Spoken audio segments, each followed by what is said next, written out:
Avant, cette fille avait une peur bleue des serpents. Glissant et froid. Pourtant, elle trouvait le serpent géant en face d'elle à la fois doux et délicat.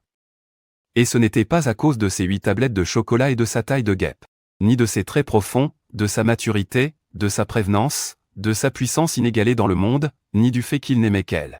Ce n'était pas non plus à cause de son regard envoûtant et unique. C'était simplement parce qu'il la chérissait trop. Ah, si seulement il y avait plus de serpents honnêtes comme lui. J'espère juste que ce serpent honnête ne pleurera pas trop fort le moment venu. Oh. À cet instant, pendant son transfert, la jeune fille regardait le fruit et les quelques feuilles de légumes que le grand loup lui avait jetés. Elle avait envie de pleurer. Serrant les dents, elle croqua dans le fruit. Le goût, à la fois amer, âpre et un peu acide, faillit faire pleurer Musizi. Mais pour avoir la force de s'échapper, elle se retint et s'empêcha de le recracher. Elle jeta un coup d'œil aux quelques feuilles dans sa main, quand soudain, un étrange panneau apparut dans son esprit. Voulez-vous identifier les propriétés et fonctions de cet objet? L'hôte dispose encore de 3 tentatives d'identification pour aujourd'hui. C'est alors que la jeune fille se souvint qu'elle possédait un système nommé guide de survie ancestrale. Avec ça, elle n'aurait plus jamais peur de manger ce qu'il ne fallait pas. Mais était-ce vraiment le moment de penser à ça? L'urgence était de s'échapper pour survivre. Si cette meute de loups l'échangeait contre de la nourriture, elle risquait fort de devenir une compagne partagée. En courant, le système lui avait aussi offert un espace de stockage d'1 mètre cube. Bien qu'elle ne sache pas encore comment l'agrandir, elle pouvait y stocker et en retirer des objets à volonté, juste en y pensant. Elle pensa à y mettre une pierre en prévision. Sous le soleil de plomb, la progression du convoi ralentissait visiblement. Elle s'approcha d'un homme bête à l'air un peu plus chétif. Les yeux remplis de larmes, « Grand frère, j'ai une envie pressante. Peux-tu m'accompagner pour que je puisse me soulager ?» L'homme bête la toisa de haut en bas. Son regard s'attarda un instant sur son petit visage, puis il fit un signe de tête à l'homme bête le plus proche. « Surveille-la pour moi, je reviens tout de suite. » Musizi serra nerveusement ses petits poings, une lueur de détermination dans le regard. Serrant les dents, elle le suivit. Peu de temps après, l'homme bête vit que les autres ne pourraient probablement pas entendre ce qui se passait ici, et il s'arrêta. Son regard se posa sur Musizi. Elle prit une inspiration, nerveuse. Elle lui adressa un sourire timide. « Pourrais-tu te retourner d'abord? Comment veux-tu que je me soulage si tu me regardes comme ça ?» En entendant cela, l'homme bête n'eut aucune intention de se retourner. Un sourire narquois aux lèvres, « Petite chose, à quoi bon faire semblant? N'est-ce pas toi qui m'as délibérément attiré ici ?» En disant cela, il leva la main pour toucher le petit visage de Musizi, les yeux pleins de lubricité. Musizi esquiva discrètement le contact de l'homme bête. D'un air lésé, elle dit, « Et alors, même si c'est moi qui t'ai attiré ici, c'est parce que j'ai été séduite par la prestance de grand frère. Mais je suis sur le point d'être échangée, et je ne pourrai plus jamais te revoir. » La plupart des hommes bêtes n'étaient pas particulièrement intelligents. Ils réglaient généralement les problèmes par la force. Et cet homme bête-ci, étant un peu plus petit que les autres, n'avait jamais été complimenté de la sorte par une femelle. Il en fut si content qu'il en perdit la tête. Son regard sur Musizi s'adoucit un peu. « Tu veux me suivre? Devenir ma compagne ?» Voyant que l'homme bête avait mordu à l'hameçon, Musizi hocha immédiatement la tête d'un air timide. « Je ne mange pas beaucoup. Tu es si fort, tu pourras certainement me nourrir. S'il te plaît, ne m'échange pas. » Tout en parlant, elle s'approchait discrètement de cet homme bête. Aux yeux du mâle, les femelles sont toutes des créatures fragiles, incapables de se battre. En voyant Musu s'approcher, il a cru avec arrogance qu'il cherchait à le séduire. Il est donc resté planté là, l'air de rien, attendant que la petite femelle vienne le flatter. Il s'est approché de l'homme bête, réprimant le malaise qui l'envahissait. D'un geste un peu raide, il a levé sa petite main et l'a fait glisser sur le torse de l'homme bête, jusqu'à son épaule. Xiao Shandao a dit, « Tu es si grand. Tu ne pourrais pas t'accroupir un peu ?» Totalement excité par Musu, l'homme bête n'a pas réfléchi et s'est assis directement par terre. Musu n'a jeté qu'un bref coup d'œil avant de détourner rapidement le regard. Son visage est devenu brûlant, et ce n'était pas pour rien. C'est juste que cet homme bête un peu simplet avait déjà dressé une tente bien haute. Musu, retenant une nausée, s'est approché lentement de l'homme bête, sa petite main caressant la nuque de celui-ci. Alors que l'homme bête plissait les yeux, savourant d'avance les services qui allaient suivre. Il a soudainement sorti cette pierre de son espace, sans la moindre hésitation. Et de toutes ses forces, il l'a abattue sur le point le plus fragile de son crâne, à l'arrière de sa tête. On n'entendit qu'un bang, et les yeux de l'homme bête s'écarquillèrent. L'instant d'après, il s'effondra, et un sang rouge vif commença à couler de l'arrière de sa tête. Musu n'osa pas s'attarder. Il n'a même pas vérifié si l'homme bête était mort ou vivant. À cet instant, pour survivre, pour pouvoir vivre avec dignité, il ne pouvait plus se soucier de la vie ou de la mort des autres. Il a tourné les talons et s'est enfui en courant dans la forêt. Il n'a pas regardé en arrière une seule fois. Il n'osait pas se retourner. Il avait peur, s'il se retournait, de voir l'homme bête à ses trousses. Il n'avait plus qu'une seule idée en tête, courir, le plus loin possible. Ne plus jamais se faire attraper par ces hommes bêtes, même si cela signifiait vivre seul pour le restant de ses jours. Devenir un sauvageon lui importait peu. Gussu ne savait pas depuis combien de temps il courait. Quand il n'en pouvait plus de courir, il marchait. Il a continué comme ça, alternant course et marche. Il ne s'est arrêté que lorsque ses jambes, devenues flageolantes, ont refusé de le porter plus loin. Il était épuisé et affamé. Ses pieds étaient couverts d'ampoules sanguinolentes. Mais il n'osait pas s'effondrer. S'il tombait maintenant, il ne se relèverait probablement jamais. Il avait eu tant de mal à s'échapper. Il refusait de se résigner à son sort. Il a continué à marcher, sans savoir combien de temps encore. Soudain, il aperçut quelques arbres fruitiers, chargés de fruits d'un jaune pâle. Ils avaient l'air délicieux. Les yeux de Mussu s'illuminèrent. Il a tendu la main, en accueillit un, et a pensé silencieusement, identification. À côté du fruit, une ligne de texte est apparue, fruit d'or, toxique. Non comestible. Le jus peut être utilisé comme répulsif à insectes. Peut masquer les odeurs. En lisant les mots non comestibles, Mussu s'est instantanément senti abattu. Il en a quand même cueilli un grand nombre et les a mis dans son espace. Après tout, ça pouvait repousser les insectes et masquer son odeur. Il pourrait en avoir besoin pendant la nuit. Mussu se tenait le ventre, qui commençait déjà à lui faire mal à cause de la faim. Supportant la douleur à ses pieds, il a continué d'avancer. Après quelques pas, soudain, quelque chose de noir, de la taille d'un pouce, l'a heurté à la tête.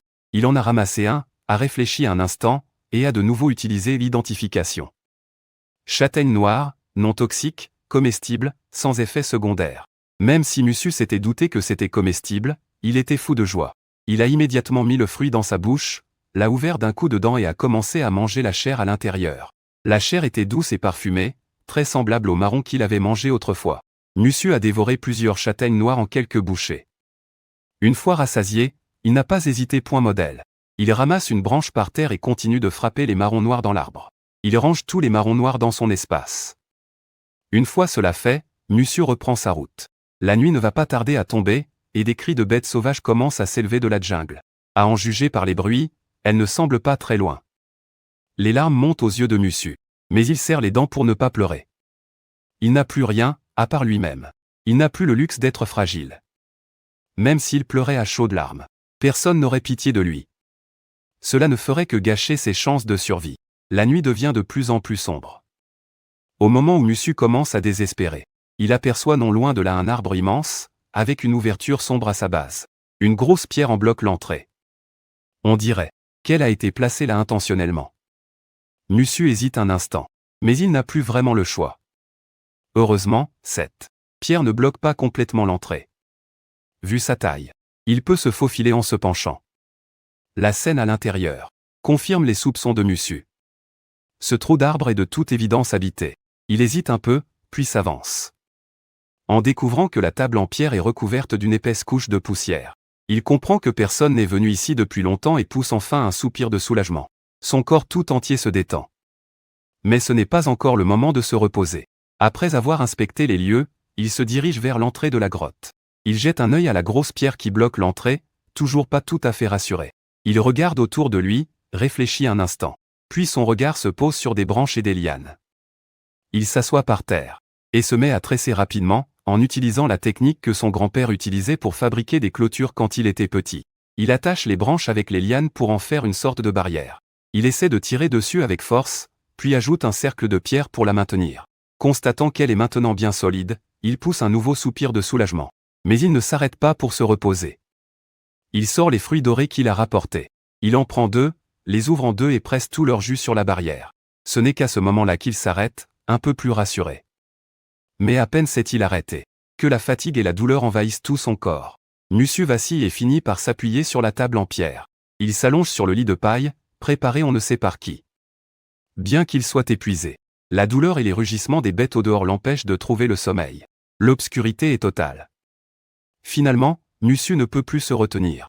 Il se mord la lèvre et se met à pleurer doucement. En pensant à ce qui l'attend, Il est submergé par le chagrin, ne comprenant pas pourquoi il doit endurer tout ça.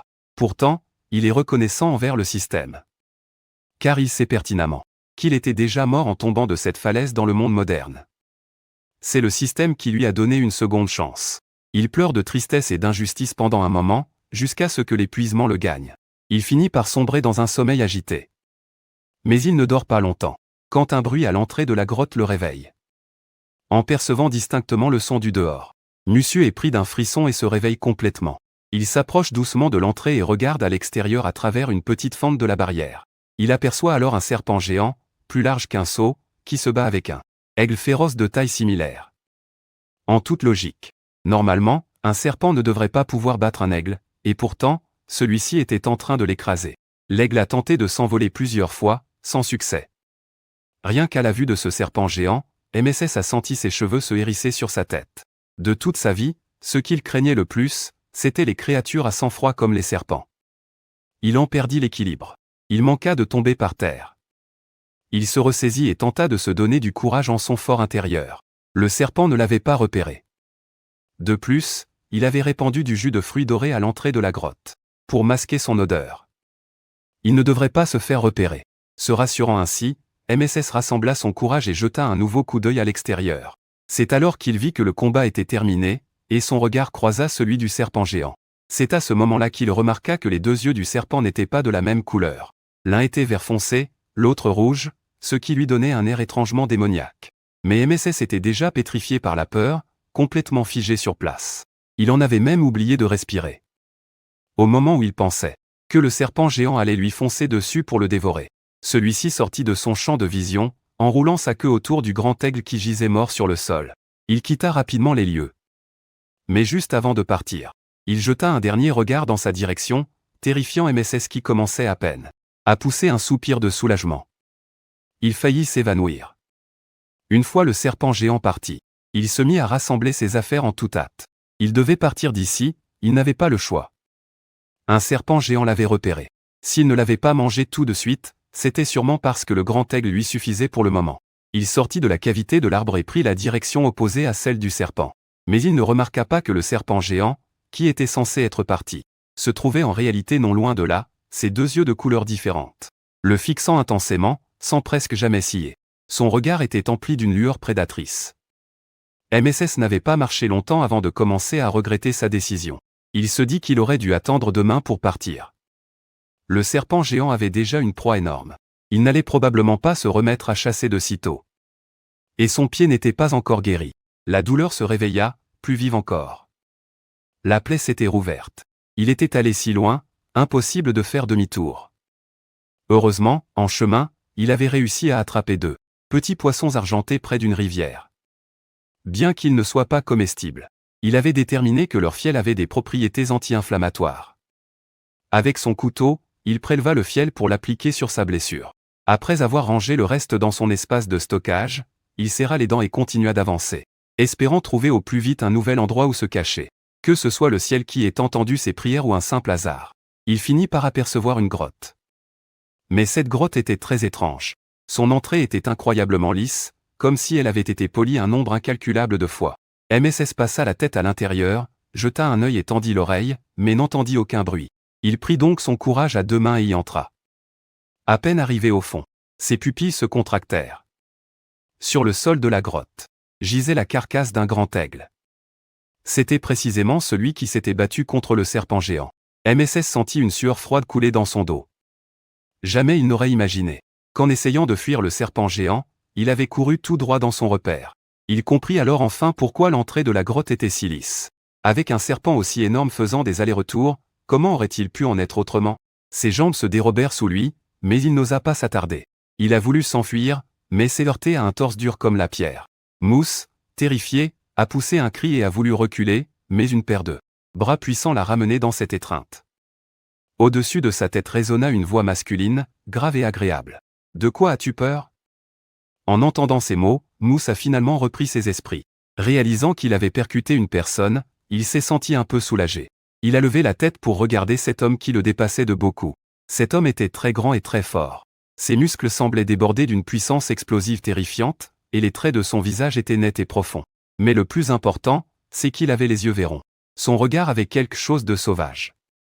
Mousse repensa aux règles de ce monde.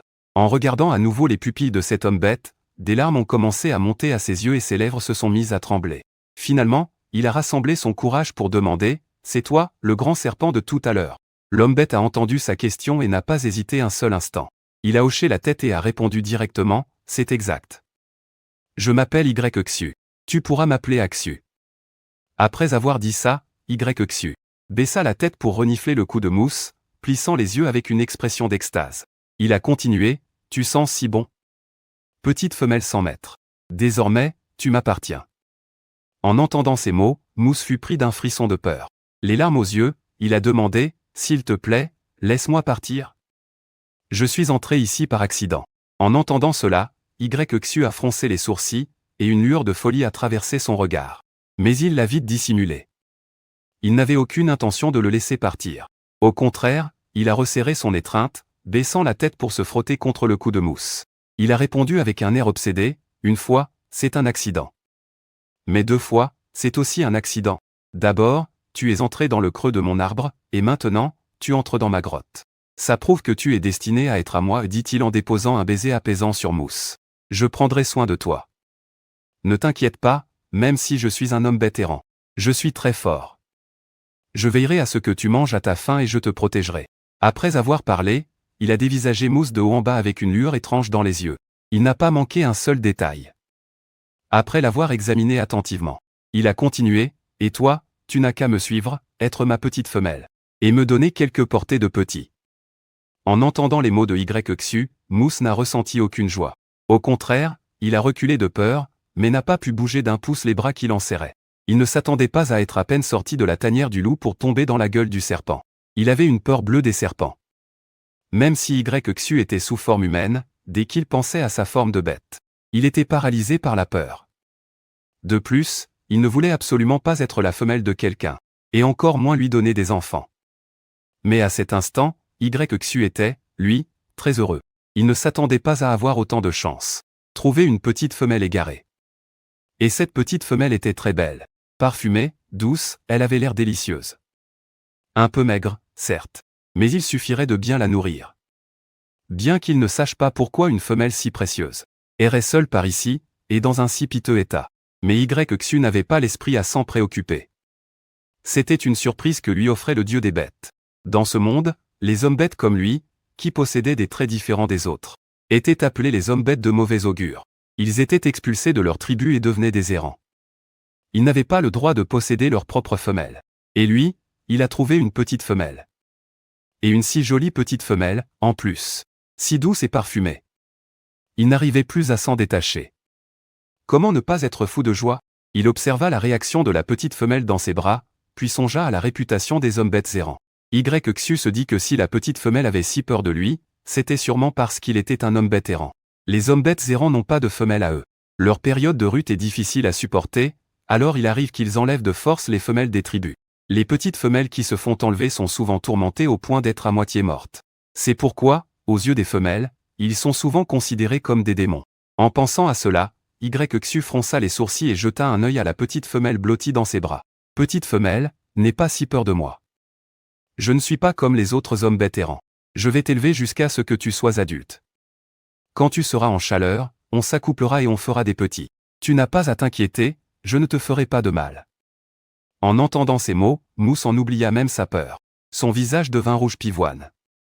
Jamais elle n'avait entendu des paroles aussi crues. S'accoupler et faire des petits? Il n'a pas honte de dire des choses pareilles? Mousse savait que résister maintenant serait probablement inutile. Elle se dit que, de toute façon, cet homme n'allait pas lui faire de mal pour le moment. Autant faire semblant d'accepter pour l'instant, et attendre une occasion de s'enfuir. Une fois sa décision prise, elle hocha doucement la tête en direction de YXU. Voyant que Mousse acceptait, les yeux de YXU s'illuminèrent de joie. Il ne put s'empêcher de la soulever et de l'embrasser fougueusement à plusieurs reprises, avant de la porter directement vers l'entrée de la grotte. Mousse fronça les sourcils et essuya avec dégoût l'endroit où YXU l'avait embrassé. Mais elle n'osa pas protester, de peur de le mettre en colère. S'il devenait fou, il pourrait la blesser. C'était la première fois qu'un homme la tenait dans ses bras de manière si intime. Mousse était toute raide. Au moment où il la déposa sur le lit de pierre, elle n'avait pas encore tout à fait repris ses esprits. Xu ne prêta aucune attention à l'état d'esprit de Mousse. Pour lui, Mousse avait accepté de devenir sa petite femelle. Elle était donc sa compagne. Des choses comme s'embrasser, se prendre dans les bras, se soulever, étaient tout à fait naturelles. Après avoir installé Mousse, Xu s'accroupit et lui retira ses sandales de paille. Quand son regard tomba sur la blessure à la plante de son pied, sa paupière tressaillit. « Petite femelle, assieds-toi un instant. Je vais te chercher des herbes médicinales. » En entendant cela, Mousse hésita un instant, puis regarda la blessure à son pied. Elle savait qu'elle ne pouvait plus attendre. Elle fit semblant de sortir une vésicule amère de ses vêtements. Elle y perça un petit trou et commença à appliquer soigneusement le remède elle-même. En la voyant faire, Xu voulut l'aider, mais Mousse refusa. « Laisse, je vais le faire moi-même. Ne t'occupe pas de moi. » Il ne reste que très peu de ce remède. S'il le gaspillait, elle n'aurait plus que ses yeux pour pleurer. Voyant que Mousse était si déterminé, Xu n'insista pas. Constatant que Mousse utilisait le remède correctement, il se tourna et se dirigea vers le grand aigle qui gisait au sol. Autrefois, il aurait probablement déchiqueté ce grand aigle en plusieurs morceaux, l'aurait rincé à la va-vite et l'aurait mangé cru. En tant qu'homme bête serpent, un seul repas copieux lui suffisait pour ne pas mourir de faim pendant plus de 10 jours. Mais maintenant, il avait une petite femelle. Même s'il n'en avait jamais élevé, il savait qu'elle ne mangeait pas vraiment de nourriture crue et qu'elle devait prendre 2 ou 3 repas par mois. Sinon elle s'affaiblirait, voire mourrait de faim. Après un moment de réflexion, Xu traîna d'une main la carcasse du grand aigle vers l'entrée de la grotte. En passant à côté de Mousse, il lui dit « Je vais m'occuper de la nourriture à l'entrée de la grotte. Appelle-moi si tu as besoin de quoi que ce soit. » En entendant ces mots, le regard de Mousse vacilla. Finalement, il hocha la tête. Sa priorité, pour l'instant, était de soigner sa blessure au pied. Xu ne montrait aucune intention de lui faire du mal, il n'était donc pas pressé de s'enfuir. En voyant l'air si docile de Mousse, Xu sentit l'envie de le taquiner lui démanger les doigts. Mais il avait des choses plus importantes à faire, alors il se retint. Arrivé à l'entrée de la grotte, Xu commença à plumer le grand aigle. Avant, il arrachait tout, peau comprise, mais pas cette fois. Il devait fabriquer un lit pour sa petite femelle, un lit pour passer l'hiver. L'hiver approchait à grands pas. Pour un homme serpent comme lui, même s'il n'entrait pas en hibernation complète, il devenait quand même plus fatigué. Il devait se dépêcher avant l'arrivée de l'hiver, pour préparer assez de nourriture pour que sa petite femelle passe l'hiver. Des fourrures, du bois de chauffage. Après que Mousse eut fini d'appliquer son onguent, voyant que Xu ne revenait toujours pas, il réfléchit un instant et s'adossa au fond du lit de pierre. Peu de temps après, il s'endormit contre la paroi rocheuse. Quand Xu eut fini de préparer la viande du grand aigle, et qu'il retourna dans la grotte, il découvrit que Mousse était déjà profondément endormi. Son regard posé sur lui s'adoucit progressivement. Alors qu'il n'était qu'un enfant, il avait été chassé de sa tribu. S'il avait réussi à survivre, c'était uniquement parce qu'en tant qu'homme serpent, un seul bon repas pouvait lui suffire pour longtemps. Quant à sa mère, elle lui apportait de la nourriture en secret dès qu'elle en avait l'occasion. Plus tard, en grandissant, il devint capable de chasser lui-même de petits animaux. Il avait cru que les choses finiraient par s'améliorer. Mais alors qu'il avait 10 ans, une horde de bêtes déferla. Depuis ce jour, sa mère n'est plus jamais réapparue. Il était si seul et si triste, mais la seule chose qu'il pouvait faire, c'était d'écouter les paroles de sa mère, et de survivre. Pendant toutes ces années, il avait toujours été seul. Même s'il s'était habitué à cette vie, il se sentait toujours seul. Aujourd'hui, en regardant Mousse dormir, il ressentait pour la première fois la chaleur d'un foyer. Il se jura silencieusement qu'il chasserait encore plus de proies, pour sa petite femelle. Il voulait que sa petite femelle ait tout ce que les autres avaient, sans qu'il ne lui manque rien. Il ne réveilla pas Mousse. Au lieu de ça, il sortit une peau de bête d'une simple caisse en bois, et en couvrit Mousse. Ce fut l'odeur de la viande grillée qui réveilla Mousse. Il renifla, ouvrit brusquement les yeux et se redressa. Il regarda autour de lui et se souvint de sa situation actuelle. Au moment où il voulut se lever, il remarqua la peau de bête qui le recouvrait. Pour une raison inconnue, Mousse sentit ses yeux le piquer. Combien d'années cela faisait-il? Cela faisait si longtemps que personne ne l'avait bordé, si longtemps que personne ne s'était soucié de lui. Il n'aurait jamais pensé qu'en arrivant dans ce monde, ce serait d'un homme bête, qu'il ressentirait une chaleur perdue depuis si longtemps. Mousse se dit que, tant que cet homme bête ne pensait pas constamment à s'accoupler avec lui pour avoir des petits, et ne se transformait pas en bête devant lui, il pourrait en fait essayer de le craindre un peu moins. À peine eut-il bougé vers le bord du lit de pierre, que Xu, l'ouïe fine, entra et s'approcha de lui en quelques pas. Sans un mot, il le prit dans ses bras. « Je ne t'avais pas dit de m'appeler si tu avais besoin de quelque chose? Tu ne dois absolument pas poser le pied par terre ces temps-ci, dit-il en se dirigeant vers l'entrée de la grotte. Dans les bras de YXU, Mousse baissa les cils, se laissant aller à l'étreinte avec toutes ses émotions. Ses lèvres étaient crispées, mais YXU n'y prêta pas attention. Il pensa simplement que son petit timide était gêné et le déposa joyeusement sur un rocher pour qu'il s'assoie. Attends un peu, la viande sera bientôt grillée. En disant cela, il prit 2 fruits rouges à côté de lui. Il les tendit à Mousse. Tiens, mange ça en attendant. C'est très sucré. Mousse, hébété, prit les fruits dans sa main. Il était un peu désemparé. Si YXU avait été un peu plus dur avec lui, il se serait peut-être senti plus à l'aise. Mais YXU était si gentil avec lui. Il ne savait pas trop comment réagir. Voyant que Mousse ne mangeait pas, YXU pensa qu'il avait peur que le goût soit mauvais. Allez, mon petit, mange. J'ai déjà goûté ce fruit, il n'est pas empoisonné. Mousse croisa le regard plein d'attente de YXU. Il pinça les lèvres et finit par porter le fruit à sa bouche pour y mordre. Dès que la pulpe toucha sa langue, une saveur riche et sucrée envahit sa bouche. Mousse plissa les yeux de bonheur, ressemblant à un petit chaton qui aurait volé une friandise. Adorable. En voyant Mousse ainsi, YXU sentit sa propre faim le tenailler. Il détourna précipitamment le regard et se réfugia près du feu pour retourner méticuleusement la viande de martre. Mousse ne remarqua pas l'étrange réaction de YXU à cet instant. Il termina les 2 fruits, de la taille d'un œuf, à petites bouchées. Puis son regard se posa sur la viande que YXU était en train de griller. Cela faisait plusieurs jours qu'il n'avait pas mangé de nourriture cuite. Il en avait terriblement envie. Du coin de l'œil, il vit de nombreuses plumes étalées sur le sol non loin de là. Curieux, Mousse y jeta un second coup d'œil. YXU estima que la viande était presque cuite et souleva la broche. En se retournant, il surprit le regard de Mousse et jeta un œil aux plumes. Ce sont les plumes de la martre de tout à l'heure. J'attends d'en avoir un peu plus pour en remplir une peau de bête. Comme ça, tu n'auras pas froid quand l'hiver arrivera. Mousse ne s'y attendait pas. Cet homme bête pensait déjà à comment il passerait l'hiver. Il sentit une sorte de chaleur aigre-douce dans sa poitrine. Avant même d'avoir pu analyser ce sentiment, un morceau de viande grillée apparut devant ses yeux. Il entendit YXU dire, « C'est encore un peu chaud. Ta peau est délicate, fais attention. » La viande était déjà juste devant lui. Mousse, qui mourait déjà de faim, pouvait-il encore se retenir? Il mordit à pleines dents dans le morceau que YXU lui tendait.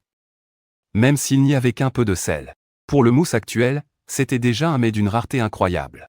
En quelques bouchées, il dévora le morceau de viande, puis regarda YXU avec des yeux de chien battu. Il en voulait clairement encore. En voyant cette petite bouille, le cœur de YXU fondit. Il laissa échapper un petit rire, puis déchira un autre morceau, le plus tendre, pour le donner à Mousse.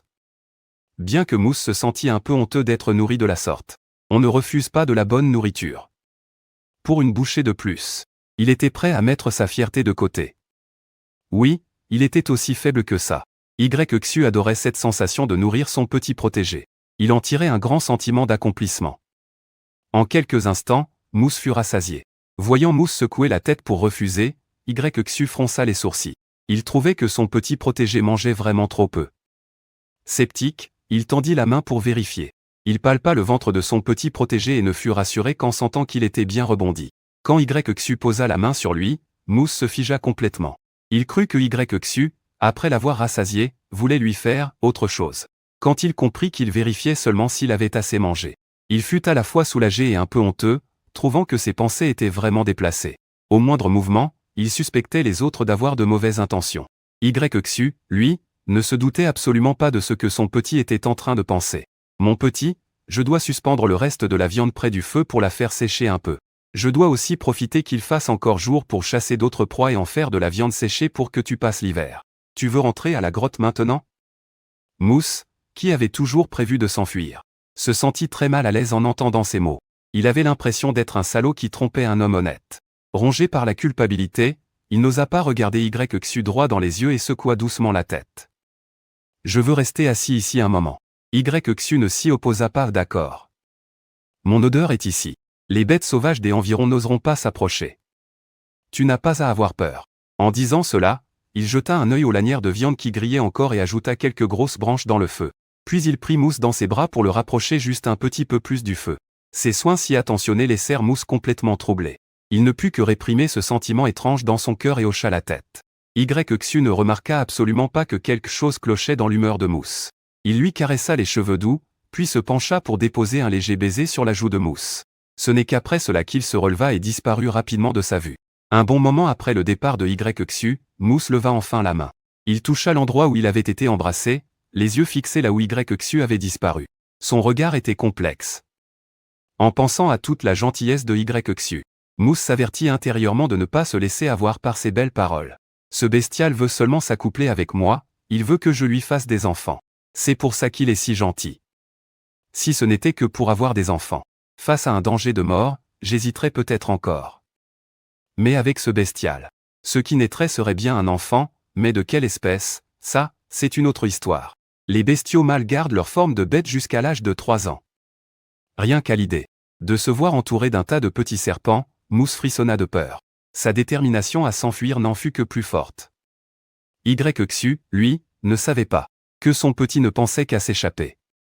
Après avoir abattu un ours noir, il rebroussa chemin. En approchant de la grotte, il aperçut une petite bête blanche devant lui. Elle semblait à peine plus grande que la paume de sa main. Arrivé à la grotte, Yxu courut en quelques pas jusqu'à Mousse, comme pour lui présenter un trésor. Il lui tendit la petite bête qu'il tenait dans ses mains. « Mon petit, regarde ce que je t'ai rapporté. Cette petite chose te ressemble un peu, elle est toute douce. Je l'ai attrapée pour te tenir compagnie. Ça te plaît ?» Après avoir parlé, ses deux pupilles de couleurs différentes fixèrent Mousse intensément, comme s'il attendait des compliments. Mousse posa son regard sur la petite bête dans les mains de Yxu. Ses yeux s'illuminèrent. Cette petite chose ressemblait beaucoup au lapin qu'il connaissait. Mais elle était bien plus jolie. Sans la moindre hésitation, il la prit dans ses bras. Ses yeux brillaient d'affection. Serrant la petite bête contre lui, il pensa intensément, identification. Peu de temps après, une ligne de texte apparut à côté de la créature, rat à poils longs. Comestible. Se nourrit de grains. Tempérament doux, peut-être élevé. Il caressa le rat à poils longs, visiblement conquis. Tu sais ce que ça mange, cette petite bête ? Cette petite bête mange des sortes de petites fèves noires, dit Yxu d'un air détaché. Les yeux de Musési s'illuminèrent à ces mots. On peut les manger, nous, ces fèves ? Sa réaction amusa Yxu, qui tendit la main pour lui pincer la joue. Ne t'inquiète pas pour la nourriture. Tu es mon petit aimant. Je ne te laisserai pas mourir de faim. Musési était gêné que Yxu l'appelle petit aimant à tout bout de champ. Mal à l'aise, il tourna la tête pour éviter la main baladeuse de Yxu. Arrête de m'appeler le petit aimant. J'ai un nom. Je m'appelle Musési. Ceci. Yxu répéta plusieurs fois le nom de Musési, sa voix profonde et magnétique. Il y avait une pointe d'ambiguïté dans son ton. Musési ne savait pas pourquoi. Mais ce nom qu'on lui donnait depuis 18 ans, quand il sortait de la bouche de Yxu, lui provoquait une sorte de frisson. Il tenta de reprendre ses esprits. Musési dit à Yxu, je voudrais aller chercher quelques-unes de ces fèves. C'est possible ? Yxu pensa qu'il voulait les fèves. Pour la petite bête, alors il n'y vit aucun inconvénient. Bien sûr. Demain, quand j'irai chasser, je t'en ramènerai. Voyant que Musési n'avait plus de questions, il commença à dépecer l'ours noir qu'il avait ramené. Ça ne lui prit pas longtemps. Une peau de bête complète apparut sous les yeux de Musési. Sisi, avec cette peau, je peux te faire une jupe en cuir pour l'hiver. Je te garantis qu'elle tiendra chaud. En disant cela, il tendit la peau d'ours à Musési. Touche, pour voir si c'est confortable. Si elle ne te plaît pas, je t'en trouverai une autre demain. Musési regarda Yxu, si prévenant. Il sentit son cœur s'emballer un instant, mais il refoula aussitôt ce sentiment. Il devait partir. Et il voulait partir vite. Sinon, il n'aurait jamais le temps de préparer ses provisions pour l'hiver. Il avait très envie de dire qu'il n'avait pas besoin de cette peau, mais il se retint. Il tendit la main et la toucha. Elle était lisse et douce au contact. La sensation était si agréable qu'il ne pouvait plus s'en détacher. Yxu sourit et alla s'occuper de la viande de l'ours. Il devait préparer toute cette viande. Il devait aussi préparer une montagne de choses pour que Musési passe l'hiver. Même s'il avait très envie de couvrir son petit aimant de baisers et de câlins, il n'en avait pas le temps. En regardant Yxu s'affairer, Musési ressentit un pincement au cœur. Cela faisait si longtemps que personne n'avait pris soin de lui. Impossible de ne pas être touché. Mais dès qu'il pensait à la raison pour laquelle Yxu était si gentil avec lui, il avait du mal à l'accepter. Il ne voulait pas donner naissance à des bébés serpents. Pas le moins du monde. Son regard vacilla un instant. Puis il redevint déterminé. Il baissa les yeux vers son pied. Il pria intérieurement pour qu'il guérisse plus vite. Il devait quitter cet endroit. Le plus tôt serait le mieux. Car il se rendait compte qu'il commençait, contre toute attente, à dépendre un peu de YXU. Il commençait même à envisager la possibilité de rester avec lui. Mais YXU était loin de se douter que son petit aimant était en train de réfléchir à un moyen de s'enfuir. Lui, de son côté, pensait joyeusement à toutes les choses qu'il devait préparer pour son petit aimant. Chacun était perdu dans ses pensées. Tandis que YXU s'affairait. La nuit tomba peu à peu. YXU sortit un moment. À son retour, une petite flamme dansait déjà sur la boule de pierre qu'il tenait à la main. Éclairant la grotte obscure, Mousse examina attentivement la mèche à l'intérieur. Elle découvrit que c'était une sorte de longue bande noire, qui ressemblait un peu à de la grosse laine. Mais ce n'était pas tout à fait ça. Qu'est-ce qui pouvait bien brûler là-dedans? C'est de l'herbe mèche. Elle absorbe l'huile et brûle longtemps sans se consumer. Douce et très résistante. En entendant ça, Mousse fut encore plus intriguée. Elle voulait essayer d'utiliser cette herbe mèche, comme on tricote de la laine, pour se tricoter un ensemble de sous-vêtements. Même si elle avait une jupe en peau pour se couvrir, elle n'avait plus du tout envie de ne rien porter en dessous. YXU vit que Mousse, après avoir reçu l'herbe mèche, la serrait précieusement contre elle, puis se mit à sourire bêtement. Intrigué, il s'assit d'un trait à côté d'elle. « Tu es si heureuse. Cette herbe te plaît tant ?» Mousse hocha la tête avec conviction. Ses yeux brillants de mille feux, elle regarda YXU. « Où est-ce que ça pousse, cette herbe mèche? J'en veux beaucoup. » En la voyant le regarder ainsi, le cœur de YXU se mit à battre la chamade. Perplexe, il toucha sa poitrine, ne comprenant pas ce qui lui arrivait. Il trouvait Mousse particulièrement belle à cet instant. Comme YXU ne répondait pas, elle pensa que cette plante était rare et se sentit un peu déçue. « Ce n'est pas grave s'il n'y en a pas. Ne te donne pas de mal pour ça. » C'est alors que YXU reprit ses esprits. Pour une raison inconnue, en voyant la lueur dans les yeux de la jeune femme s'éteindre peu à peu, il sentit une pointe d'urgence. Il voulait à tout prix raviver cette lueur. Il répondit aussitôt, « Il y en a plein. Cette plante est très robuste. Elle pousse en abondance chaque année. Je t'en apporterai demain, autant que tu en voudras. » Mousse sentit soudain qu'elle en demandait peut-être un peu trop. Ça ne faisait pas longtemps, et voilà qu'elle demandait des haricots, et maintenant de l'herbe mèche. YXU faisait déjà tant de choses pour elle pendant la journée, mais elle ne pouvait pas lui donner ce qu'il désirait. Une lueur de culpabilité traversa son regard. Elle parvint à dire avec difficulté, « Merci. YXU. C'est tout à fait normal. Pourquoi est-ce que tu me remercies? En tant que mâle, je dois subvenir aux besoins de ma compagne. Et puis, Mousse, tu ne demandes rien d'excessif. » YXU n'était pas du tout d'accord avec Mousse. Après avoir parlé d'un ton sérieux, il prit la bête à longs poils que Mousse tenait dans ses bras, la jeta sur le côté, puis grimpa lui-même sur la couche. D'un geste, il attira Mousse dans ses bras et s'allongea. Avant que Mousse ait eu le temps de réagir, elle se sentit recouverte d'une peau de bête toute douce. Mais avant même qu'elle ne puisse esquisser un geste, YXU la serra encore plus fort contre lui. « Tu es si douce, parfumée et si douce. J'ai pensé à te serrer dans mes bras toute la journée. Je n'arrivais même plus à me concentrer sur la chasse. J'ai failli laisser cet ours noir s'échapper. » YXU était parfaitement sincère. Mais il ne se doutait pas que pour Mousse, ces paroles ressemblaient à une déclaration d'amour à peine voilée. Le genre de mots qui vous font mourir de timidité. C'était la première fois qu'elle dormait dans la même couche qu'un homme, et dans une position si intime. Mousse était déjà toute chamboulée et un peu craintive. Mais comme si ça ne suffisait pas, voilà qu'il lui murmurait de telles choses à l'oreille. Le visage de Mousse vira au rouge pivoine. Et il n'y avait pas que ses joues, même le bout de ses oreilles était écarlate. La vue de YXU était excellente, même la nuit. Il a tout de suite vu les oreilles de Musizi devenir écarlates. Son regard s'assombrit et sa gorge se noua. Incapable de se retenir, il prit l'une des oreilles de Musizi dans sa bouche.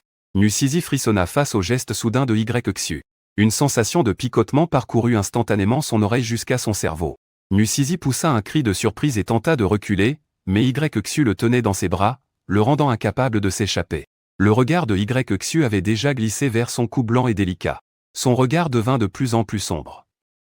Il relâcha l'oreille de Musizi, et changea de cible pour mordiller légèrement son long cou blanc et fin. Effrayé par le geste de YXU, Musizi se mit à trembler et repoussa de toutes ses forces celui qui le serrait. Il dit d'une voix pressée, « YXU, qu'est-ce que tu fais? Arrête !» Sa voix était déjà chargée de sanglots, montrant à quel point il était terrifié.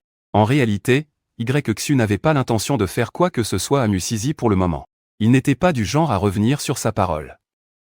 Il avait dit qu'il ne s'unirait pas à son jeune compagnon avant sa majorité.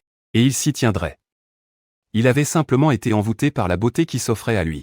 Il avait perdu le contrôle un instant, désirant juste se rapprocher un peu plus de Musizi. Mais il ne s'attendait pas à une réaction aussi vive de sa part, et se sentit un instant désemparé. Il retira précipitamment sa tête du cou de Musizi. Le visage de Musizi était maintenant d'une pâleur mortelle, et les larmes coulaient sur ses joues comme si elles étaient inépuisables. Il se mordait la lèvre, n'osant pas pleurer à voix haute. Comme s'il avait peur de le provoquer. En voyant Musizi dans cet état, Xu se sentit à la fois anxieux et troublé.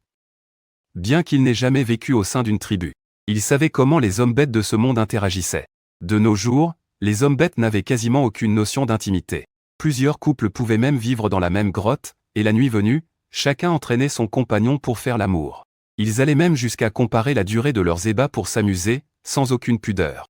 C'est pourquoi Xu, qui avait grandi dans cet environnement, ne comprenait pas pourquoi Musizi, qui avait déjà accepté d'être son compagnon, avait si peur d'un contact aussi léger.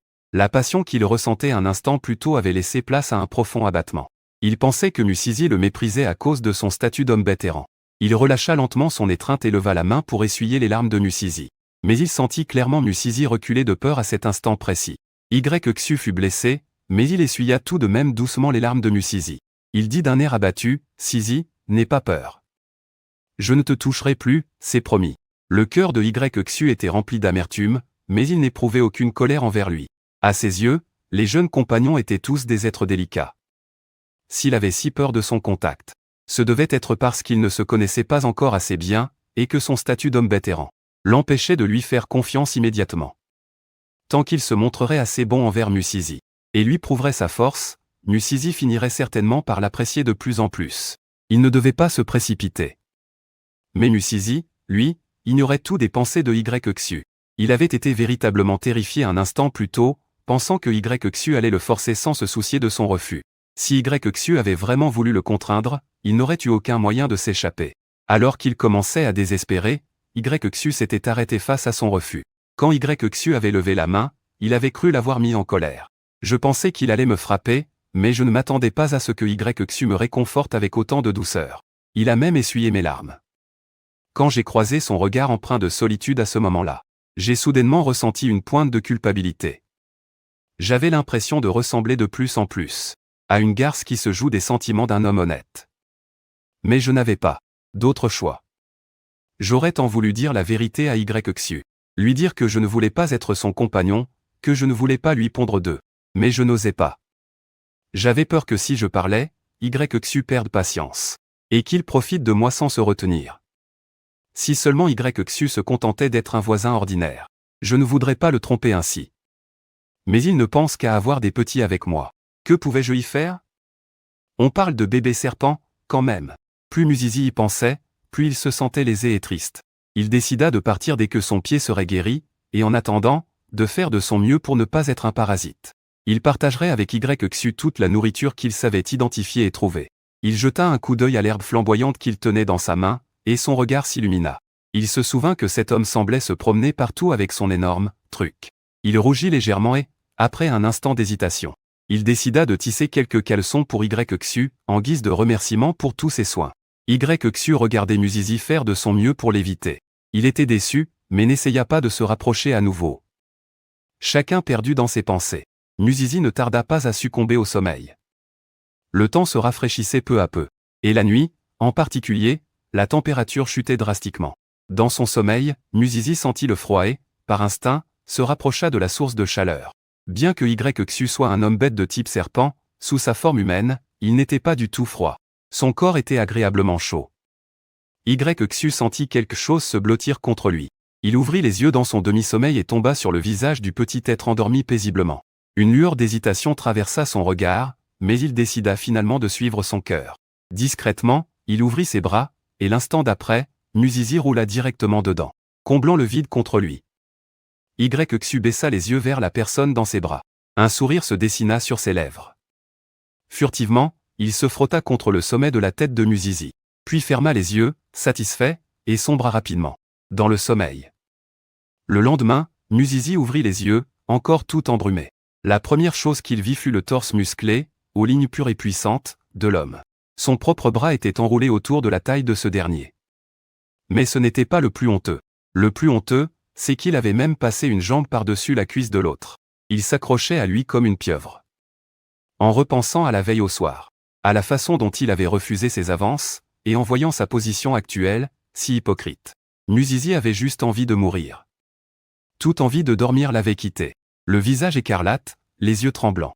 Il tentait de se rassurer en se disant que YXU ne devait pas encore être réveillé. Si seulement il était assez rapide pour s'éclipser sans un bruit.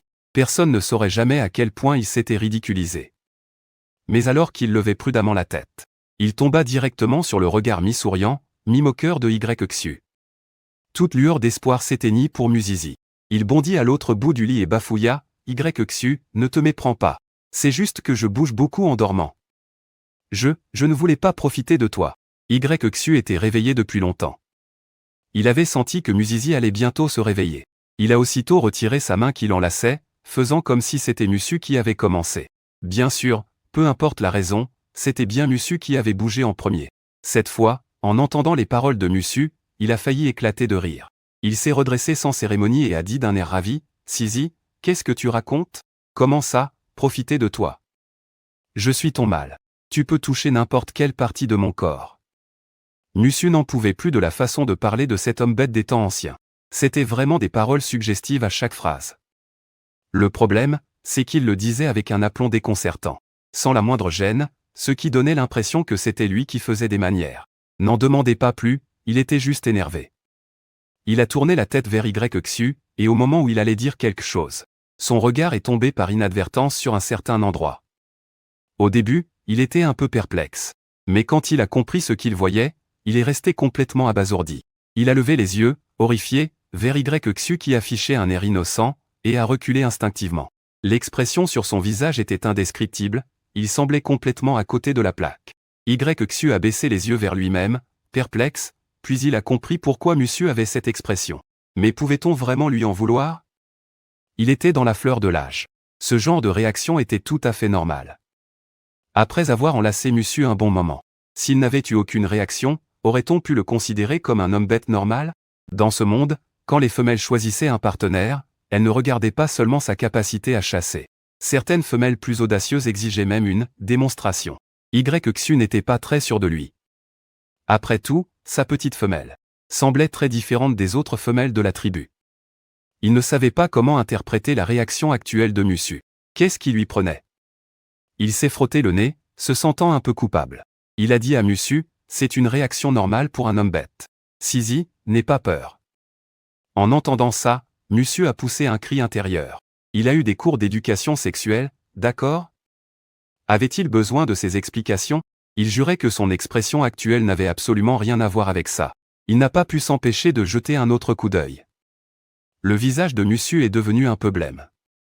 Franchement, est-ce que c'est une anatomie humaine, ça? Bon, d'accord, même si tu es un homme bête. Il y a quand même le mot homme dans ton nom. C'est scientifiquement possible, un truc pareil? Tu as déjà pensé aux sentiments de ton futur partenaire? Mussu a pincé les lèvres. Finalement, il s'est contenté de hocher la tête pour montrer qu'il avait compris, de peur de dire une bêtise en parlant trop. Mieux valait ne pas trop en dire. Mussu a détourné le regard. Il a voulu enfiler ses sandales de paille, mais avant même de pouvoir les atteindre, son pied a été saisi par la main brûlante de YXU.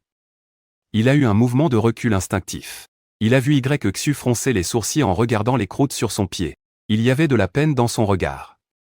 Mussu, mal à l'aise, a gigoté. Il a essayé de retirer son pied, sans succès.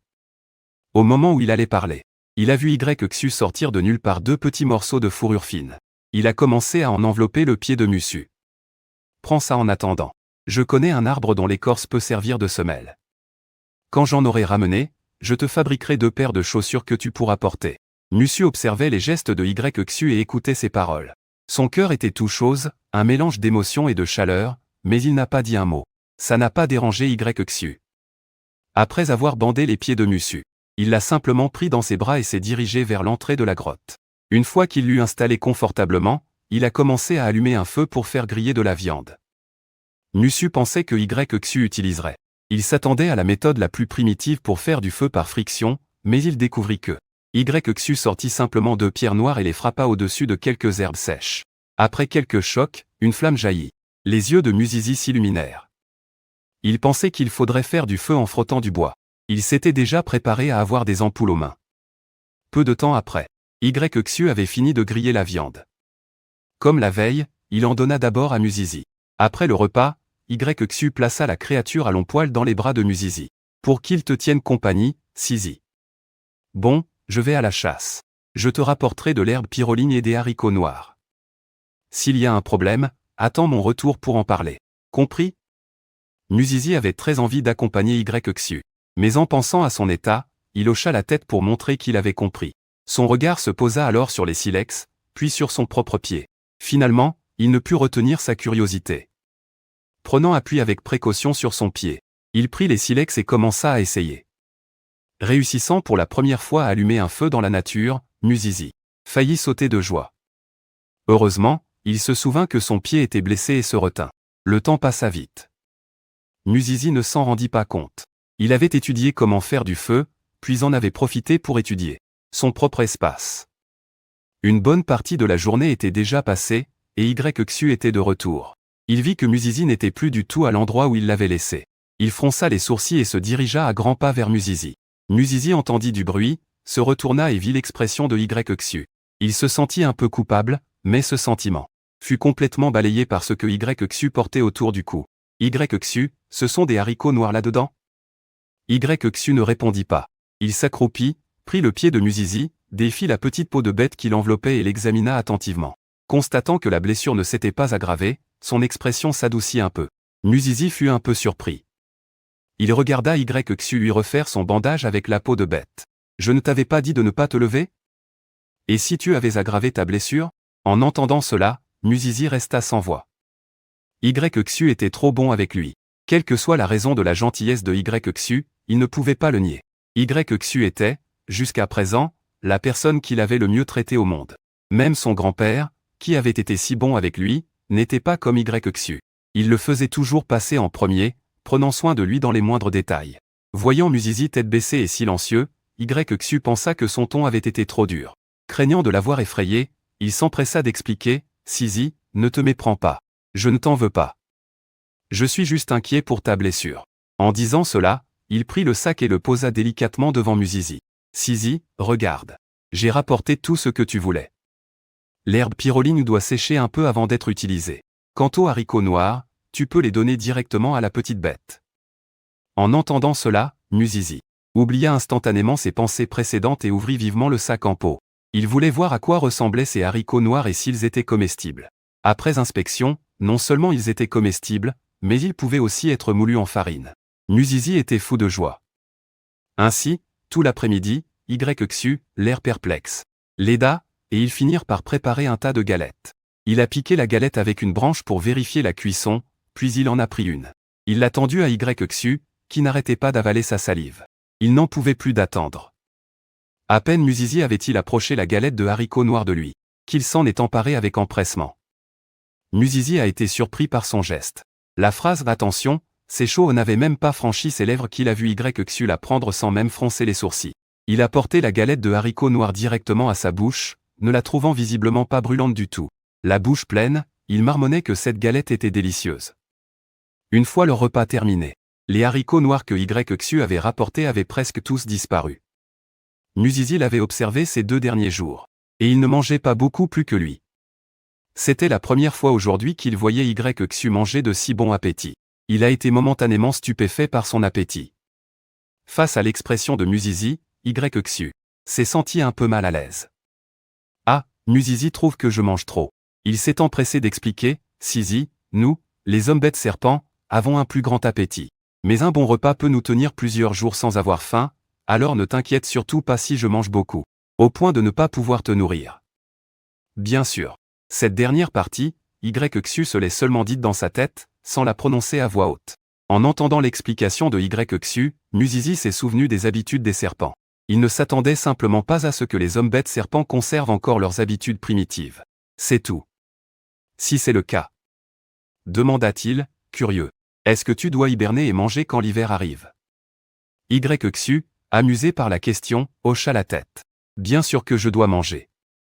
Les hommes bêtes conservent certaines de leurs habitudes primitives. Mais il y a quand même beaucoup de différences avec les bêtes sauvages. Je deviens plus paresseux en hiver, mais je ne dors pas tout le temps. Je dois quand même manger tous les quelques jours. Le regard de Yxu changea légèrement.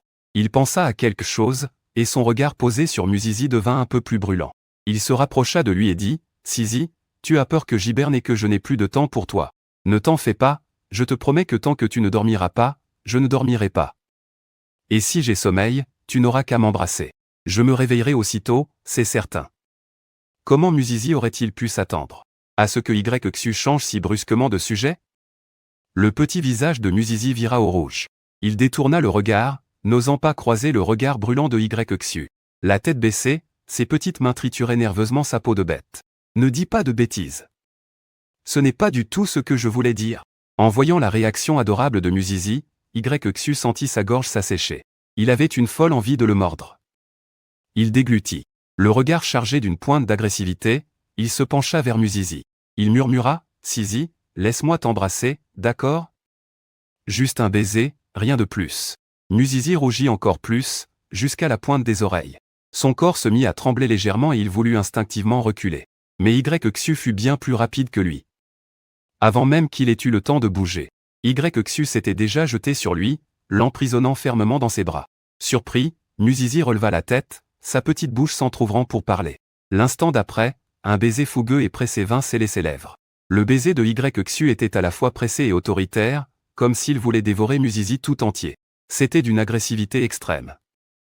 De toute sa vie, Musizi n'avait jamais, avant de venir ici, ne serait-ce que tenu la main d'une autre personne. Comment aurait-il pu être embrassé de la sorte? C'était son tout premier baiser. C'était déjà fini. Musizi se sentit envahi par un mélange de honte et de peur. Son petit cœur battait la chamade, mais Yxu n'y prêtait aucune attention. Il ne sentait que la bouche de Musizi, si douce et sucrée. Une sensation de picotement électrisant lui monta directement à la tête, le rendant incapable de s'arrêter, n'en désirant que davantage. Pendant ce temps, Musizi, ainsi enlacé et embrassé, sentit que quelque chose n'allait pas. La peur le figea sur place, il n'osait plus bouger le moindre muscle. Il craignait qu'au moindre faux pas, il ne provoque la colère de Yxu et que celui-ci ne le force à subir le pire. Yxu sentit Musizi se raidir et comprit qu'il l'avait effrayé. Il relâcha un peu son étreinte et, à contre-cœur, déposa encore un baiser sur ses lèvres. Ce n'est qu'alors qu'il le laissa partir. Yxu n'avait pas besoin de se regarder. Il savait pertinemment dans quel état pitoyable il se trouvait. Son regard fuyait celui de Musizi. Il savait qu'en n'ayant pas pu se retenir, il avait probablement terrifié le jeune homme. Il recula donc d'un pas et dit avec précaution, « Sizi, n'aie pas peur. Je voulais juste être doux, c'est tout. » En disant cela, il ramassa la chaussure inachevée par terre. « Je vais me remettre au travail. Appelle-moi si tu as besoin de quelque chose. » Musizi sentait ses lèvres engourdies, sa bouche entièrement imprégnée du goût de cet homme. Étonnamment, il ne ressentait pas le violent rejet auquel il s'attendait. Pourtant, son désir de partir n'en était que plus fort. Il avait le pressentiment que si les choses continuaient ainsi, quelque chose de terrible pourrait se produire. Désormais, ce n'était plus seulement de Yxu dont il se méfiait après ce qui venait de se passer. Il commençait à ne plus se faire confiance à lui-même. Personne ne l'avait jamais traité aussi bien que Yxu. Il avait peur de ne pas pouvoir résister et de se laisser envoûter par Yxu. Le moment venu, il finirait peut-être vraiment par devenir sa petite épouse. Avoir une portée de bébé serpent n'était pas le plus important. Le vrai problème, c'était de savoir s'il survivrait même à l'acte pour en avoir. C'était un problème de taille. La seule pensée aux dimensions de Yxu suffisait à le glacer d'effroi. Non. Quand Sizi réalisa à quoi il était en train de penser, son visage passa du rouge au blanc, puis de nouveau au rouge. Il se maudit intérieurement. Puis il leva la tête et dit à Yxu, comme si de rien n'était, « D'accord, va t'occuper. » En entendant la réponse de Musizi, Yxu retourna joyeusement à ses occupations. Musizi regarda l'herbe de feu que Yxu avait rapportée. Ses brins n'étaient pas très longs. Les raccorder demandait donc une certaine technique, sans quoi le résultat serait couvert de petits nœuds. Heureusement, Musizi avait toujours été doué de ses mains. Autrefois, quand il s'ennuyait, il adorait bricoler ce genre de choses. Il ne lui fallut pas longtemps pour en faire une pelote. Il hésita un instant. Finalement, il décida de commencer par tisser un short pour Yxu. Aussitôt dit, aussitôt fait. Un short ne nécessitait pas beaucoup de fil et ne prenait pas non plus beaucoup de temps. Quand Yxu revint, Musizi en avait déjà fait la moitié. Il en était justement à la partie la plus embarrassante. En repensant à ce jour-là, le visage de Musizi se mit à chauffer. En même temps, il essayait d'estimer combien d'espace il devait laisser à cet endroit pour que ça puisse le contenir. Dès son retour, Xu vit le petit visage rougissant de Musizi. Il avait l'air adorable et particulièrement appétissant. Son regard s'assombrit. Il posa ce qu'il tenait et s'approcha de Musizi. Ce n'est qu'en s'approchant qu'il distingua ce que Musizi tenait. Il n'avait jamais rien vu de tel. Il demanda donc avec curiosité, « Sizi, qu'est-ce que tu inventes encore ?» Ce n'est que lorsqu'Xu parla que Musizi réalisa qu'il était de retour. Gêné, il cacha derrière son dos le short à moitié terminé. « Ne pose pas de questions, je te le dirai quand j'aurai fini. » En entendant cela, Xu était encore un peu curieux. Mais il n'a pas insisté. De toute façon, Musizi finirait bien par lui dire. Le temps a passé très vite, et en un clin d'œil, 2 jours de plus s'étaient écoulés. Musizi avait déjà enfilé les sous-vêtements qu'il s'était tissés lui-même. Les vêtements tissés avec de l'herbe de feu, bien qu'ils ne soient pas aussi doux que ceux en coton, s'en rapprochaient beaucoup. Malheureusement, il manquait de temps. Il n'avait pas le temps de confectionner de plus grands vêtements, alors il ne pouvait faire que des sous-vêtements à porter en dessous. Le short qu'il avait tissé pour Xu était prêt depuis longtemps, mais il était toujours trop gêné pour le lui offrir. Il trouvait que donner ce genre de choses à une personne du sexe opposé était un peu étrange. Mais maintenant que son pied était complètement guéri et que le temps pressait, s'il ne partait pas bientôt, il craignait de ne pas pouvoir trouver un abri sûr pour passer l'hiver, et craignait également de ne pas trouver suffisamment de nourriture. Bien que Xu ait beaucoup de nourriture, il était trop gêné pour en prendre avec lui. De plus, son inventaire était déjà plein, et avec sa force physique, il ne pourrait pas porter des objets lourds sur une longue distance. Regardant Xu qui s'apprêtait à sortir, une lueur de détermination apparut dans les yeux de Musizi. Il sortit enfin le short qu'il avait tissé pour Xu, et le lui tendit. « C'est un pantalon que j'ai fait pour toi. » En entendant cela, Xu posa le sac en peau de bête qu'il tenait et prit, les yeux brillants, des mains de Musizi le short. Mais il l'examina un long moment, sans comprendre comment le porter. Voyant cela, Musizi réprima sa gêne pour expliquer à Xu, puis se retourna et détourna le regard. Peu après, Xu avait enfilé le short et sauta sur place, tout excité. Il regarda Musizi avec enthousiasme. « Sizi, tu es vraiment adroit de tes mains. Faire quelque chose d'aussi raffiné. Maintenant, quand je courrai, je ne serai plus frappé aux cuisses. » En entendant cela, le sourire de Musizi se figea. Xu disait vraiment n'importe quoi. Comment pouvait-il répondre à ça? Il se sentait maintenant submergé par la honte, et l'image des cuisses qui se frappent lui vint même à l'esprit. Musizi lança un petit regard noir à Xu et, le visage rouge, lui dit « Ne dis pas de bêtises. » Xu s'était un peu laissé emporter par son enthousiasme, oubliant que Musizi était très pudique. En l'entendant, il se gratta la tête, penaud, et laissa échapper un rire niais. « D'accord. Compris, je ferai attention la prochaine fois, dit-il en jetant un regard prudent à Musizi. Ses yeux brillaient, comme ceux d'un enfant sur le point de recevoir une friandise. Puis il demanda timidement, « Sizi, pourquoi as-tu décidé de m'offrir un gage de Gielu? Est-ce que tu vas bientôt atteindre l'âge adulte ?» Musizi resta interdit face à cette question. Un gage de Gielu? Quel est le rapport avec le fait que je sois bientôt adulte? Avait-il fait une erreur? Il était complètement perdu. Xu, voyant que Musizi le fixait d'un air hébété sans répondre, pensa qu'il était simplement timide et ne le força pas à répondre. Son propre sourire était exceptionnellement radieux.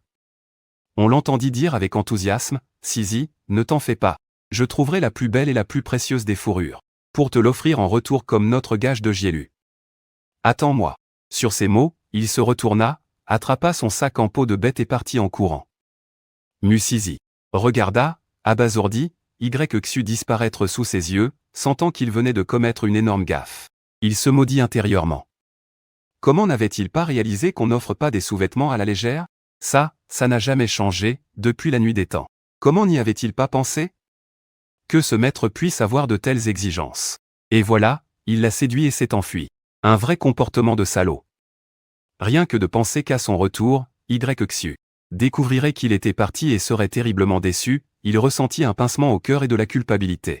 Mais il ne s'est pas attardé sur l'origine de ses émotions.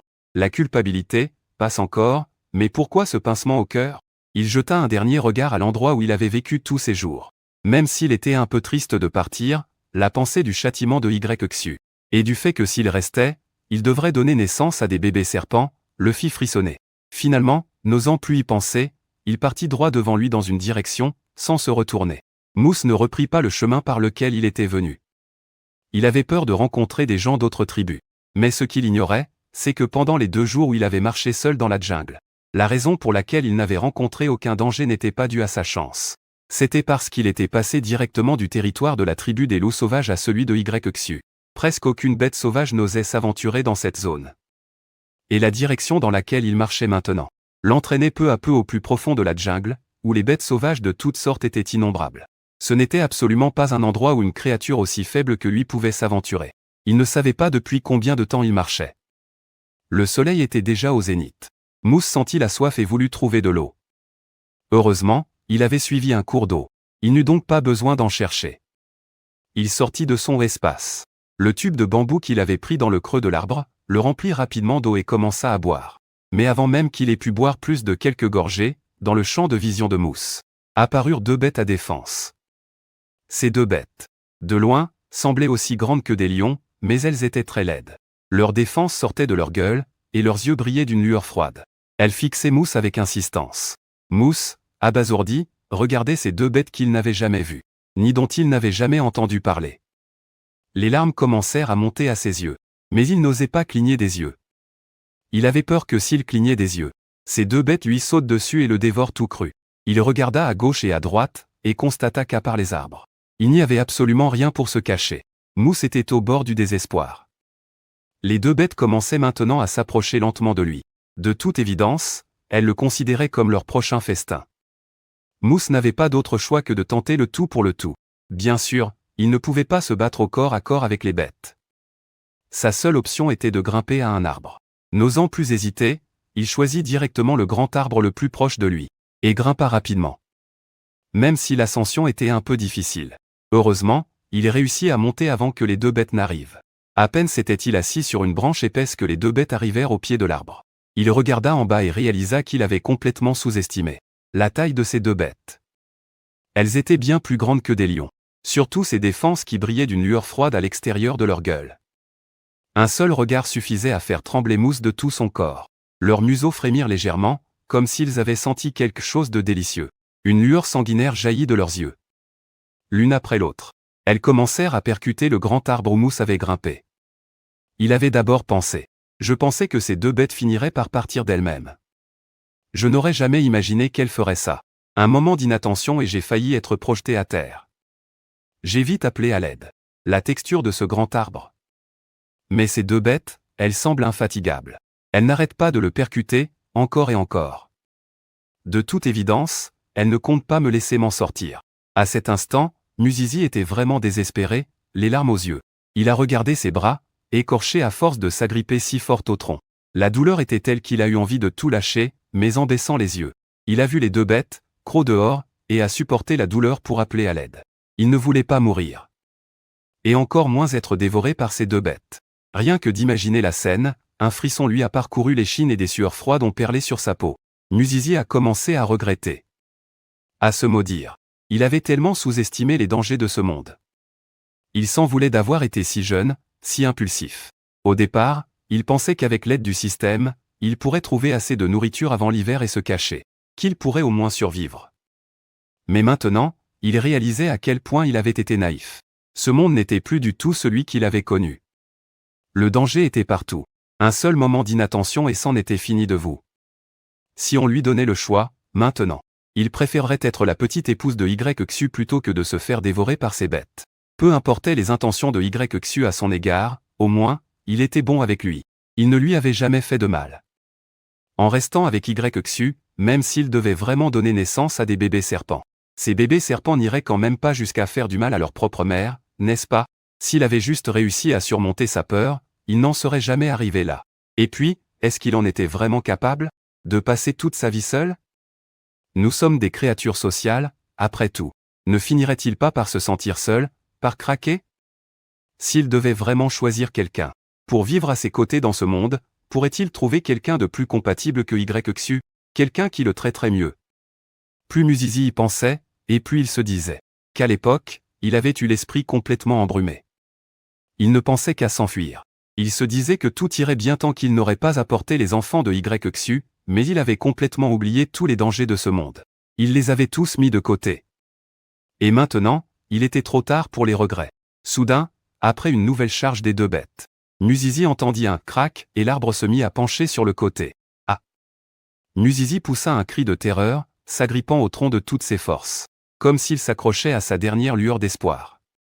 Il ferma les yeux, n'osant plus regarder en bas. Il savait que l'arbre n'allait plus tenir longtemps, et il n'avait plus aucun moyen de se défendre. Il ne pouvait qu'attendre que l'arbre cède et qu'il finisse entre les crocs des bêtes. Le temps s'écoulait, lentement. Des larmes coulaient par intermittence des yeux de Nuzizi. Au pied de l'arbre, les bêtes continuaient leurs assauts. Puis, dans un dernier craque sonore, l'arbre finit par céder et s'abattit vers le sol. Nuzizi garda les yeux fermés, priant en silence tous les dieux possibles de le laisser mourir sur le coup dans sa chute. Même s'il voulait vivre, il ne voulait surtout pas être à moitié mort, et encore moins tomber pour se faire dévorer vivant. Mais la douleur attendue ne vint jamais. Soudain, quelque chose s'enroula fermement autour de sa taille. Juste après, Nuzizi entendit les deux bêtes pousser des rugissements de colère, ainsi que le sifflement d'un autre animal. Un son très proche du sifflement d'un serpent. En un instant, Yxu avait utilisé sa queue de serpent. La peur aurait pu figer deux hommes lions sur place. Il déglutit avec difficulté. Son cœur battait la chamade, ne sachant pas comment il allait supporter la colère de Yxu. Dès que Yxu se retourna, il vit ce regard dans les yeux de Muse. Il rentra un peu sa grosse tête et fit descendre Muse de l'arbre. L'instant d'après, il reprit sa forme humaine. Muse, complètement raide, se laissa manipuler par Yxu. Mais il n'osait pas lever la tête pour voir l'expression de Yxu. Yxu l'examina de la tête aux pieds, et plus il le regardait, plus ses sourcils se fronçaient. Une lueur de défaite traversa son regard, il avait l'air si triste. Dieu seul sait, tout à l'heure, en voyant Muse tomber au sol avec l'arbre, à quel point il avait eu peur. Même maintenant, il en a encore des frissons. S'il était arrivé ne serait-ce qu'un tout petit peu plus tard, sa petite chose précieuse aurait pu disparaître. La voix de Yxu tremblait légèrement. Il dit d'une voix sourde, « Je suis désolé, Sizi. C'est ma faute, je n'ai réussi à te trouver que maintenant. Je t'ai fait endurer tant de souffrances. » Muse, qui s'attendait toujours à un interrogatoire de la part de Yxu, fut complètement abasourdi en entendant ces mots. Il se demanda même s'il n'avait pas des hallucinations auditives et leva la tête vers lui, stupéfait. Il constata qu'il n'y avait aucune colère dans son regard, seulement de la peine et du remords.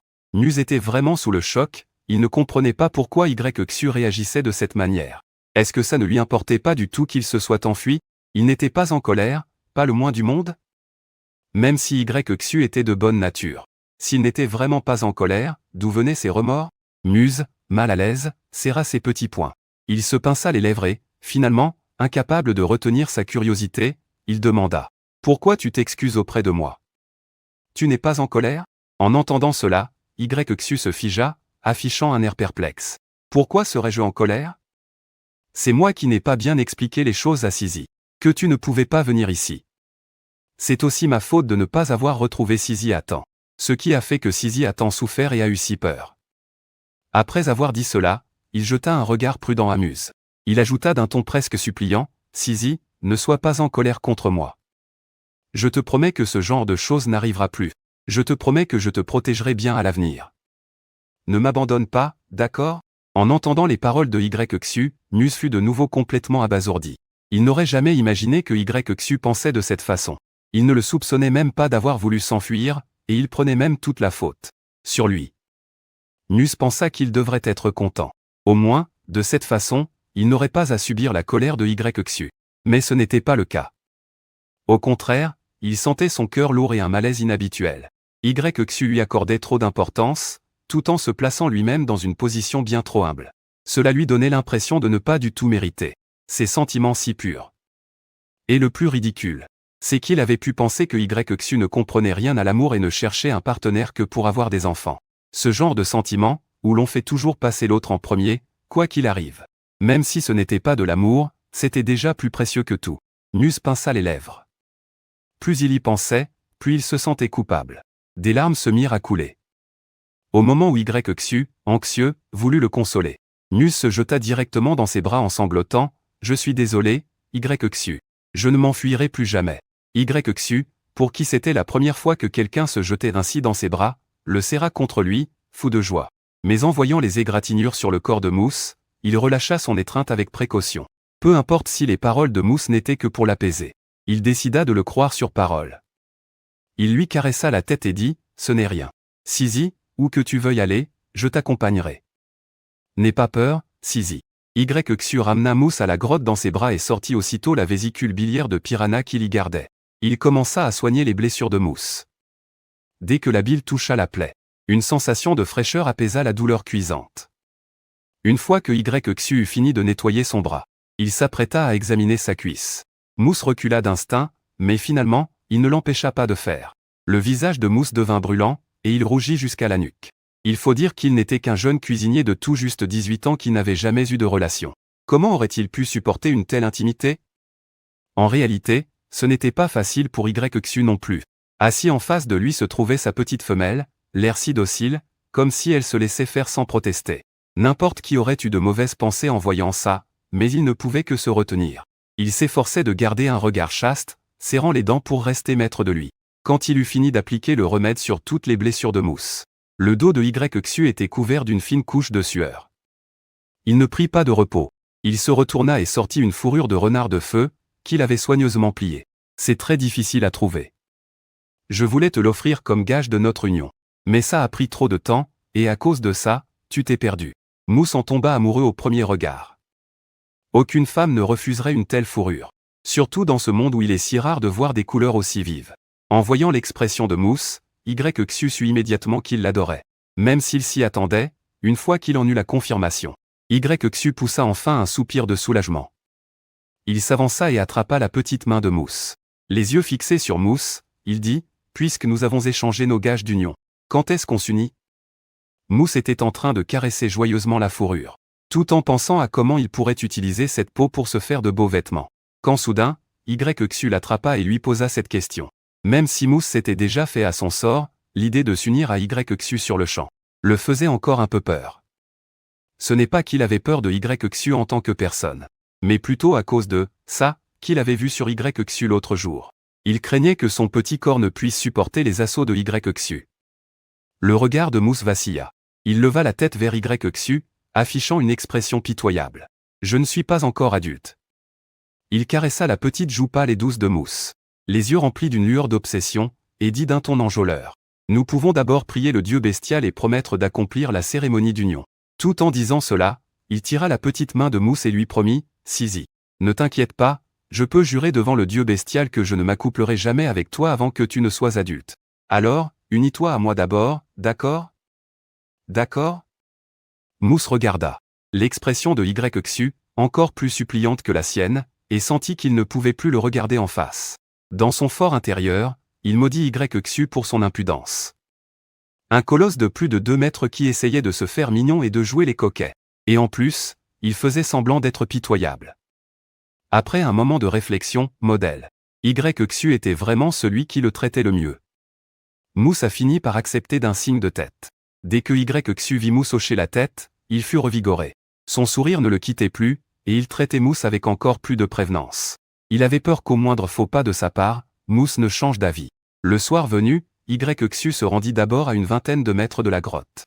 Il alluma un grand feu, puis, devant le foyer, il plaça une bête qu'il avait préparée, et enfin, il amena Mousse près des flammes. Il lui demanda de s'agenouiller avec lui devant le feu pour prier ensemble le dieu bestial. Ils firent le serment de ne jamais se trahir et implorèrent la bénédiction du dieu bestial. La première chose que fit Yxu en ramenant Mousse à la grotte fut de jeter les 2 grosses pierres qui se trouvaient sur le lit de pierre. Après tout, il avait un partenaire maintenant. Même s'il ne pouvait pas vraiment faire quoi que ce soit. Des câlins et des baisers, ça devrait être possible. Plus Yxu y pensait, plus l'idée lui plaisait. Il ne put s'empêcher de rire tout haut, sans remarquer l'expression indescriptible de Mousse qui le regardait. Tard dans la nuit, Yxu, qui n'avait pas sommeil, regarda la personne endormie à ses côtés. Il sentit une chaleur intense l'envahir, n'y tenant plus, il se retourna brusquement. La suite, c'est le genre de scène que vous n'aimez pas voir. Heureusement que je suis là pour vous épargner les détails. À cause de ce rêve, Yxu devint encore plus prévenant avec Mousse. Il avait une peur bleue qu'il lui arrive le moindre pépin, mais ça ne l'empêchait pas de profiter de la situation quand l'occasion se présentait. Depuis leur union, chaque soir, Mousse s'endormait dans les bras de Yxu. Et de temps en temps, ce dernier en profitait pour prendre quelques petites libertés. Au début, Mousse était un peu nerveux et avait honte. Mais peu à peu, en réalisant que YXU n'irait jamais trop loin, il a fini par se détendre. Il s'est discrètement auto-hypnotisé, se disant que, s'il considérait YXU comme un gros chien tout fou, tous les problèmes disparaissaient. Chaque fois que YXU prenait ses aises, il semblait frustré un bon moment après. Mousse ne comprenait vraiment pas ce qu'il y gagnait. Mais ça ne l'empêchait pas de recommencer sans cesse. Maintenant que Mousse avait décidé de faire sa vie avec YXU dans ce monde, il a commencé à mettre certaines de ses idées en pratique. Car dès que YXU n'avait rien à faire, il se mettait à le coller. Alors Mousse lui a trouvé de quoi s'occuper. Dans la grotte, il ne manquait pas de haricots noirs et d'herbes feu vif. Mais les autres vivres commençaient à se faire rares. Ils ont donc décidé d'aller au lieu d'échange de Shuoshi. Pour échanger contre d'autres aliments, Mousse a même fabriqué un bandeau pour YXU, afin de cacher son identité d'homme-bête errant. Les peaux de bête étaient presque trop petites pour contenir tout ce qu'ils avaient échangé durant leur expédition. YXU s'apprêtait à reprendre sa forme bestiale pour ramener Mousse chez eux quand il sentit un regard malveillant posé sur eux. Le regard de YXU devint glacial. D'un geste, il attira Mousse dans ses bras, fixant froidement une direction précise. C'est à ce moment-là qu'une voix sinistre retentit devant eux. « Dis donc, le gamin à l'ouïe fine, hein ?» À peine ces mots prononcés, plusieurs hommes-bêtes sortirent de l'ombre. Mousse leva les yeux. Il remarqua que tous avaient des particularités étranges. L'un avait une forme humaine mais des jambes de bête. Un autre avait une tête de bête sur un corps d'homme, toutes sortes de formes bizarres. Il n'eut pas besoin des explications de YXU pour comprendre. Cela devait être les hommes-bêtes errants. Mousse jeta un coup d'œil à YXU. Il se dit qu'il avait vraiment eu de la chance. Heureusement que c'était YXU qu'il avait rencontré à l'époque. S'il avait rencontré ce genre de personne à l'époque, il aurait probablement choisi de mourir sur le champ. YXU baissa les yeux vers Mousse et vit qu'il le fixait intensément. Pensant qu'il avait peur, il lui caressa la tête pour le rassurer. Mais lorsqu'il reporta son regard sur les hommes d'en face, la tendresse qui s'y trouvait avait complètement disparu. « Si vous ne voulez pas mourir, foutez le camp d'ici. » L'homme-bête à tête de tigre éclata de rire en entendant cela et pointa YXU du doigt en ricanant. Un borgne qui ose faire le malin, dit-il, avant de tourner son regard vers Mousse. Une lueur lubrique traversa ses yeux. Un homme-bête estropié, qui ose sortir seul avec une petite femelle. N'est-ce pas là une offrande pour mes frères et moi? Les autres éclatèrent de rire à leur tour. Le chef a raison. Tu es juste venu nous offrir un compagnon, à nous les frères, n'est-ce pas? Ah, moi, Yang Jin, je commence déjà à être excité. En entendant ces mots obscènes, le petit visage de Mousse devint rouge de colère. Il détourna la tête et se blottit dans les bras de YXU. Il ne voulait vraiment plus croiser ses regards pervers. Cela le mettait terriblement mal à l'aise, au point de se sentir dégoûté et nauséeux. Le visage de YXU était glacial, et une aura meurtrière émanait de tout son corps. Il ricana froidement en leur direction. « Vous cherchez la mort. Alors je vais exaucer votre vœu. » Sur ces mots, il se transforma directement en sa forme bestiale. Il utilisa sa queue de serpent pour placer Mousse derrière une femme corpulente, puis fonça droit sur les hommes-bêtes errants. Ces derniers ne s'attendaient pas à ce que YXU soit si coriace. En croisant son regard, l'un d'eux s'écria « C'est aussi un homme-bête maudit ». Un autre, tout aussi choqué, « Quel sans-gêne ! Cacher son identité pour aller séduire une petite femelle. Comment n'y ai-je pas pensé avant ?» Mais YXU n'allait pas perdre son temps à discuter avec ces hommes-bêtes qui en voulaient à sa petite femelle. Il passa à l'attaque avec un violent coup de sa queue de serpent. L'endurance de YXU était redoutable. Même si le temps passait et que ses adversaires commençaient à fatiguer, leur vitesse d'attaque et leur agilité diminuant peu à peu, YXU, lui, semblait infatigable. Ils se battaient avec de plus en plus de ferveur, et ils commencèrent progressivement à perdre pied. Ils comprirent qu'ils étaient probablement tombés sur un os. Celui qu'on appelait le chef, l'homme-bête maudit, eut une lueur de panique dans les yeux. « Frère, nous sommes tous des hommes-bêtes maudits. Pourquoi s'entretuer? Rejoins-nous, et on se partagera la petite femelle, qu'en dis-tu » En entendant cela, YXU ne put s'empêcher de rire de colère. Sur le point de mourir, et il convoitait encore son compagnon. Quel courage! Il n'avait aucune intention de parlementer avec eux. Ses attaques devinrent de plus en plus féroces. Quant aux quelques petites blessures sur son corps, il n'y prêtait aucune attention, ne pensant qu'à en finir au plus vite, pour pouvoir ramener Mousse à la maison le plus tôt possible. Très vite, un homme-bête de type loup fut frappé à la tête par YXU et cessa de vivre. En voyant cette scène, les autres hommes-bêtes maudits furent morts de peur. Le chef s'empressa de dire « Frère, c'est notre faute, nous avons été aveugles. Arrête-toi là, et nous, les frères, nous partirons immédiatement. À l'avenir, nous ne nous mêlerons plus de tes affaires. Qu'en dis-tu? Arrêtez, Xu ricana froidement. Je vous ai donné une chance. Mais puisque vous teniez tant à mourir, comment pourrais-je ne pas vous faire ce plaisir? Ils finirent par le supplier d'arrêter, mais Xu n'avait pas la moindre intention de les épargner. Il continua jusqu'à ce qu'ils s'effondrent tous au sol, sans vie. Ce n'est qu'à ce moment-là que Xu reprit sa forme humaine et se dirigea vers l'endroit où Mousse se cachait. Xu n'était pas encore arrivé que Mousse, qui avait observé tout le combat, sortit en courant. Dès qu'il fut à ses côtés, il se mit à inspecter ses blessures. En levant les yeux, il vit que le corps de Xu était couvert de griffures, grandes et petites, et il y avait même 2 morsures. Mousse sentit les larmes lui monter aux yeux et ne put retenir des pleurs de compassion. Il renifla doucement, Xu, tu as mal? Xu avait d'abord une expression indifférente, comme s'il ne sentait aucune douleur. Et en vérité, il ne trouvait pas ses blessures bien graves.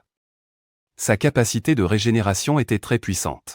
Mais quand il réalisa que Mousse s'inquiétait pour lui, son regard changea. Il fronça aussitôt les sourcils, affichant une mine souffrante. Oui, ça fait assez mal. Mousse, tu peux souffler dessus pour moi, s'il te plaît? Mousse avait toujours considéré Xu comme un homme un peu rustre et sans malice. Comment aurait-il pu imaginer que Xu jouerait avec lui? En entendant ces mots, ses larmes se mirent à couler de plus belle. Précipitamment, il sortit de son espace de stockage quelques vésicules biliaires de piranha pour soigner Xu. Xu voulait simplement que Mousse se rapproche de lui de sa propre initiative. En le voyant pleurer de plus en plus, il fut pris d'une légère panique et arrêta Mousse dans son élan. Il le prit dans ses bras et le consola. Mousse, ne pleure plus.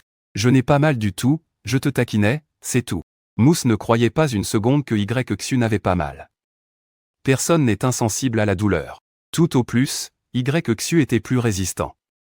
Il insista pour que Xu le repose. Il fallait d'abord qu'il applique le remède. Même si Xu ne jugeait pas cela nécessaire. Le sentiment d'être choyé et apprécié était si agréable qu'il céda à la volonté de Mousse et s'arrêta. Mousse désigna un rocher pour que Xu s'assoie. Une fois que ce dernier eut obéi, il perça rapidement une vésicule biliaire de piranha et commença à appliquer soigneusement le remède sur les plaies de Xu. Dès que la substance toucha ses blessures, Xu sentit une sensation de fraîcheur, qui apaisa la douleur cuisante. Mais ce n'était pas fini. Mousse se souvenait que Xu lui avait demandé de souffler sur ses plaies. Alors, sans plus y penser, il pinça les lèvres, et se mit à souffler sur les zones traitées, pensant que cela soulagerait peut-être Xu. Xu ne s'attendait absolument pas à ce que Mousse fasse cela. Il sentit que les endroits où il soufflait, bien que non douloureux, commençaient à le picoter étrangement. Il détourna le regard, essayant de ne pas y prêter attention, de ne pas y penser. Mais dans un moment d'inattention, Mousse souffla directement sur son épaule. Le souffle léger effleura sa nuque et le lobe de son oreille, y laissant un frisson. Xu frissonna de manière incontrôlable, ce qui surprit Mousse. Pensant qu'il lui avait fait mal, il demanda « Je t'ai fait mal? Pardon, je ferai plus attention. » En disant cela, il leva la tête et croisa le regard sombre et intense de Xu.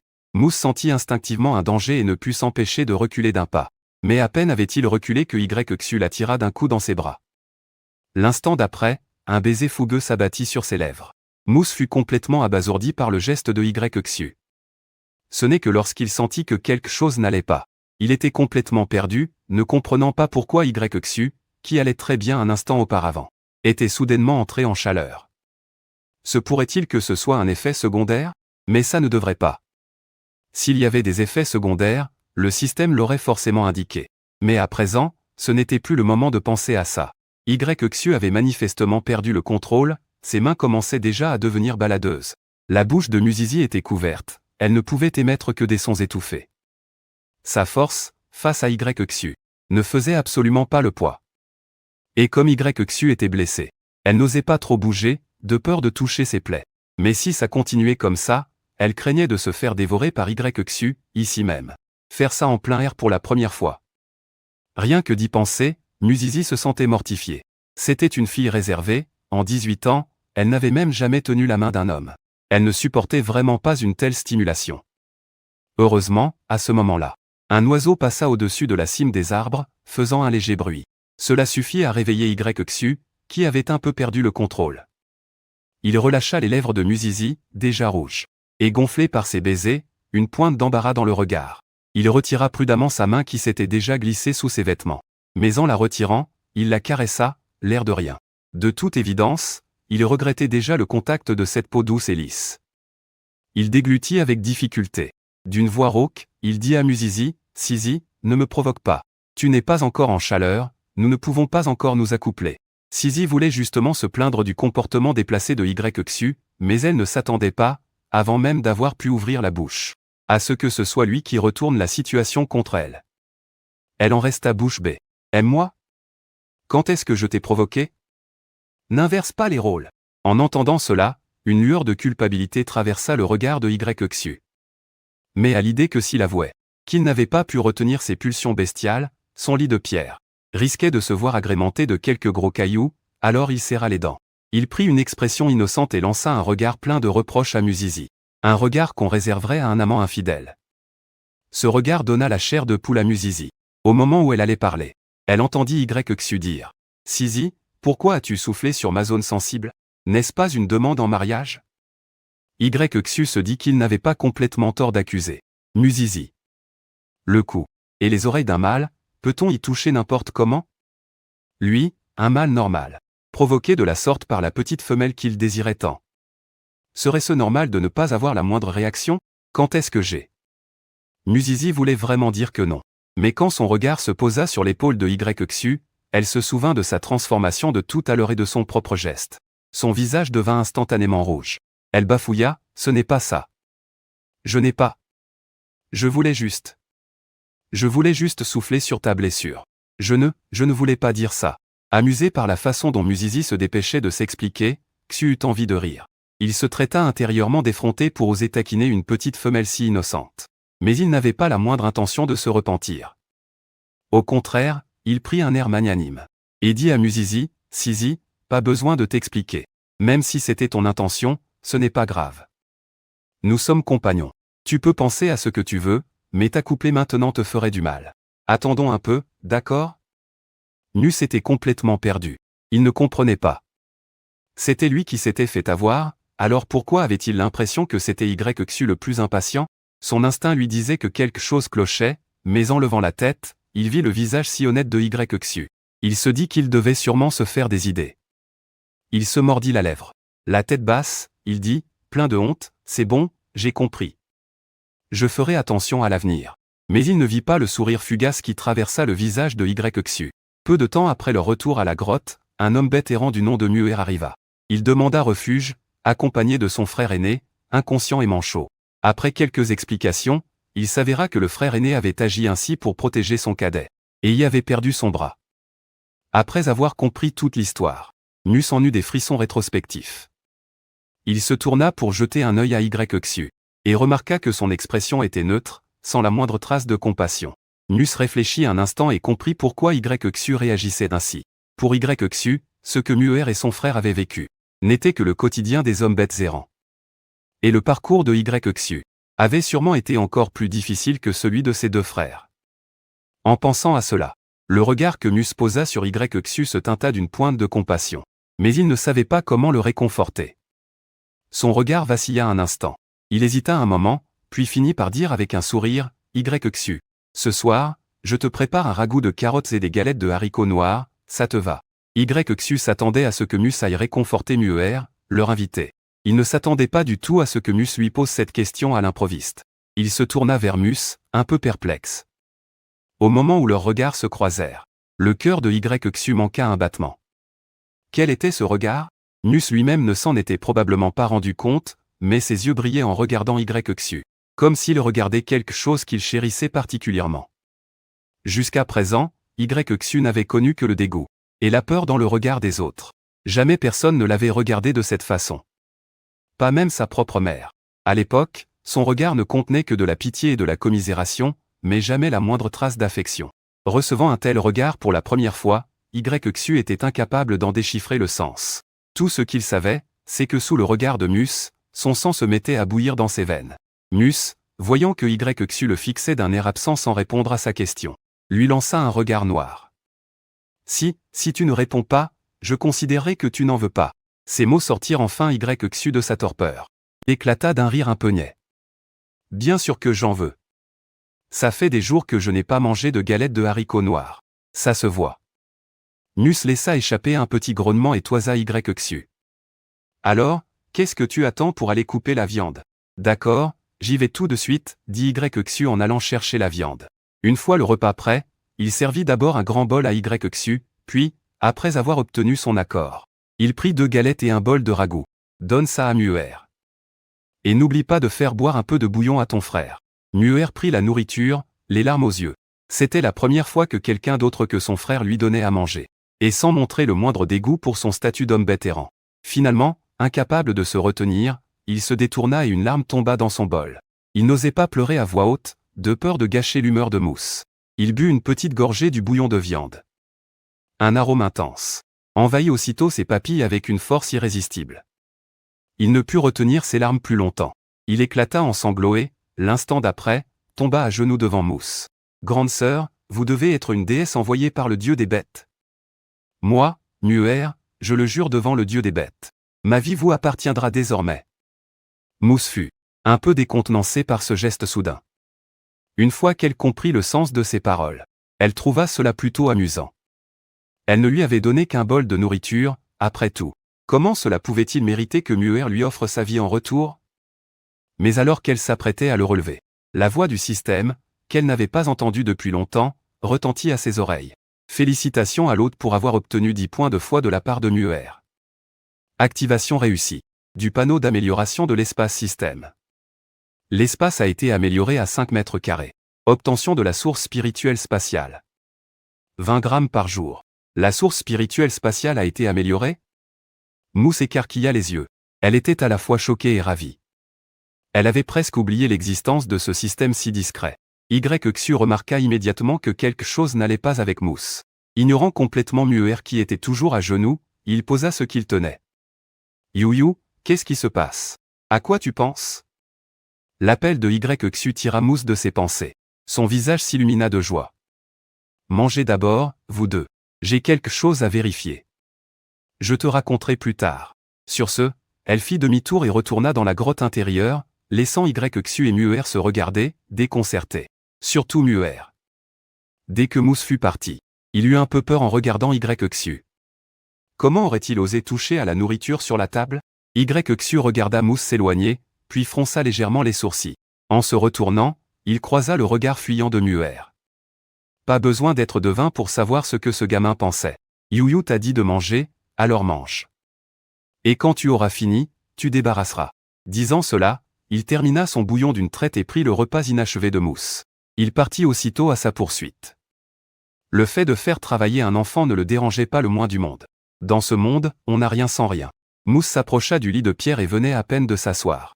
Qu'elle ouvrit avec impatience le panneau d'amélioration de l'espace du système. You, qu'est-ce qui t'arrive?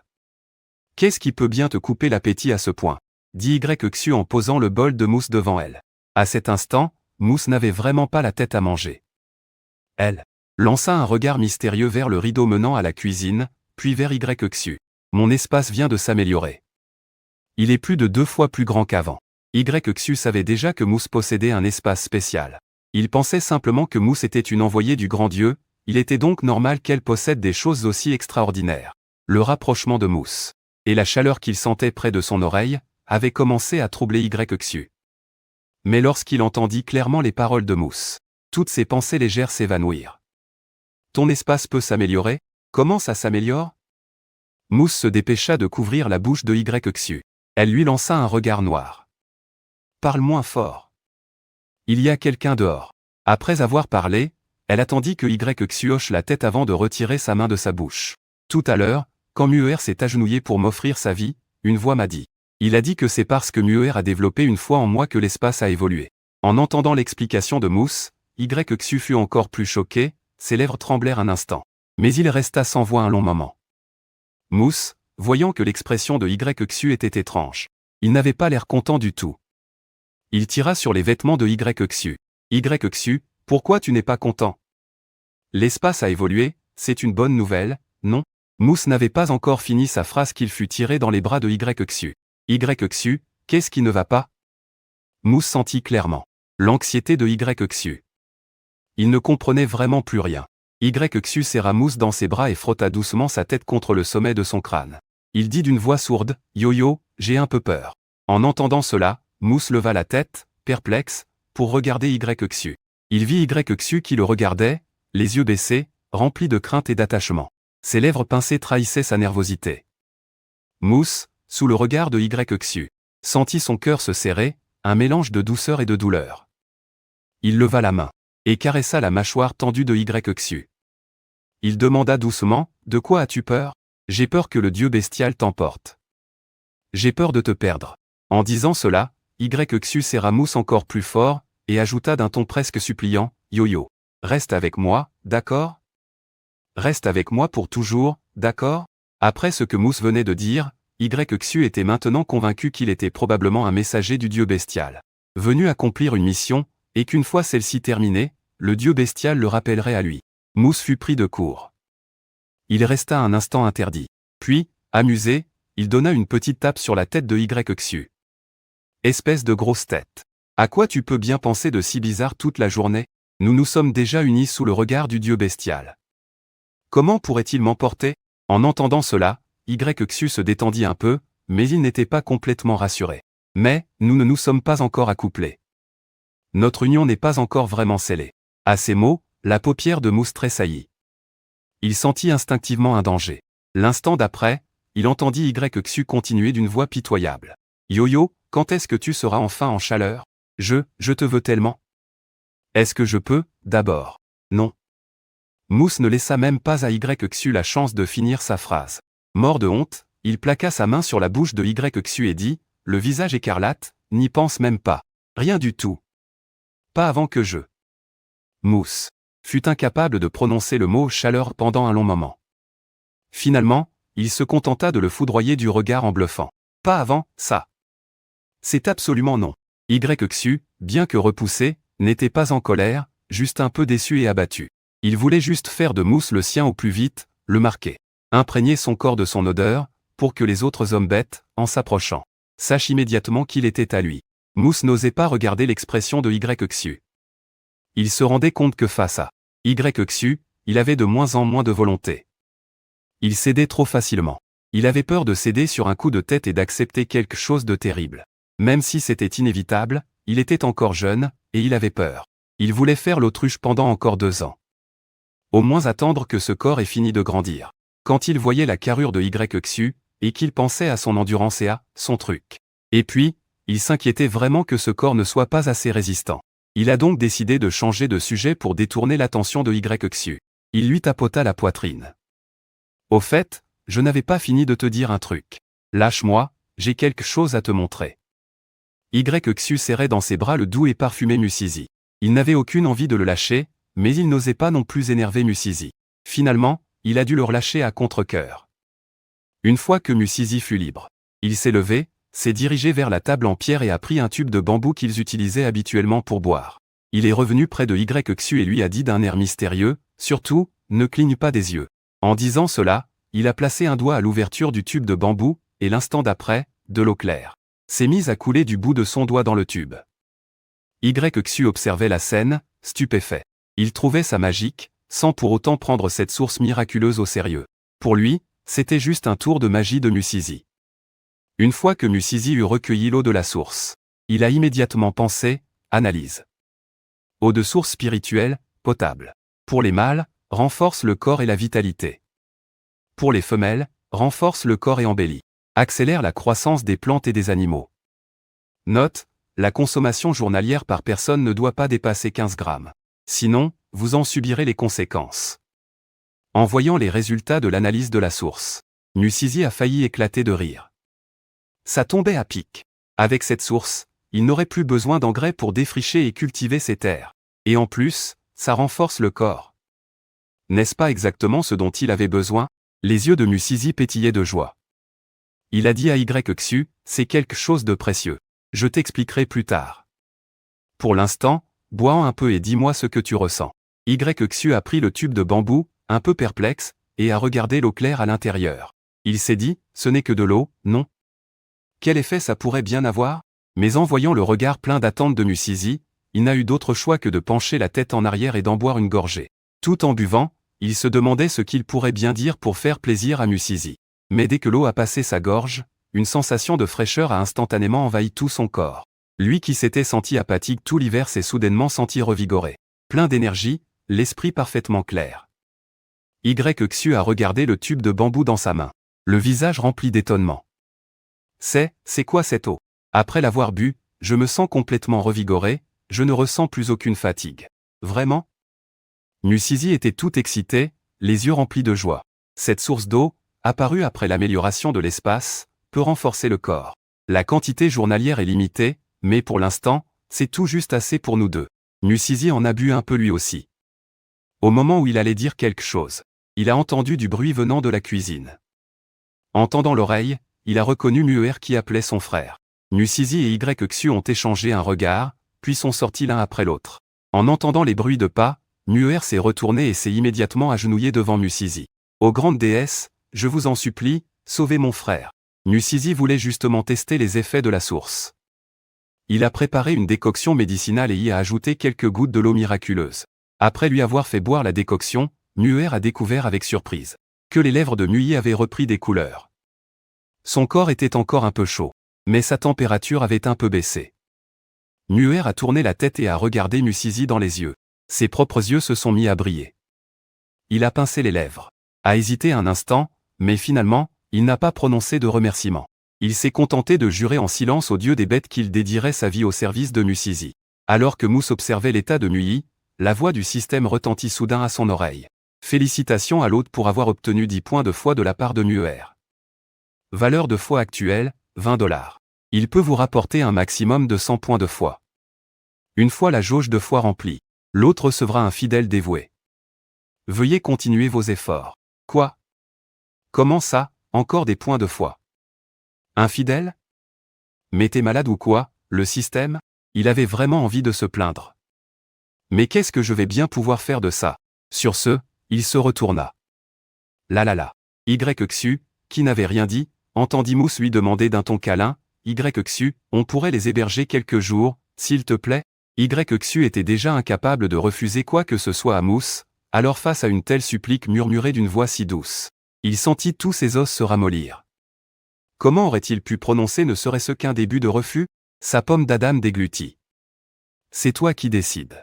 Mousse, encore un peu naïf en matière de sentiments, ne remarqua évidemment rien d'anormal chez Xu.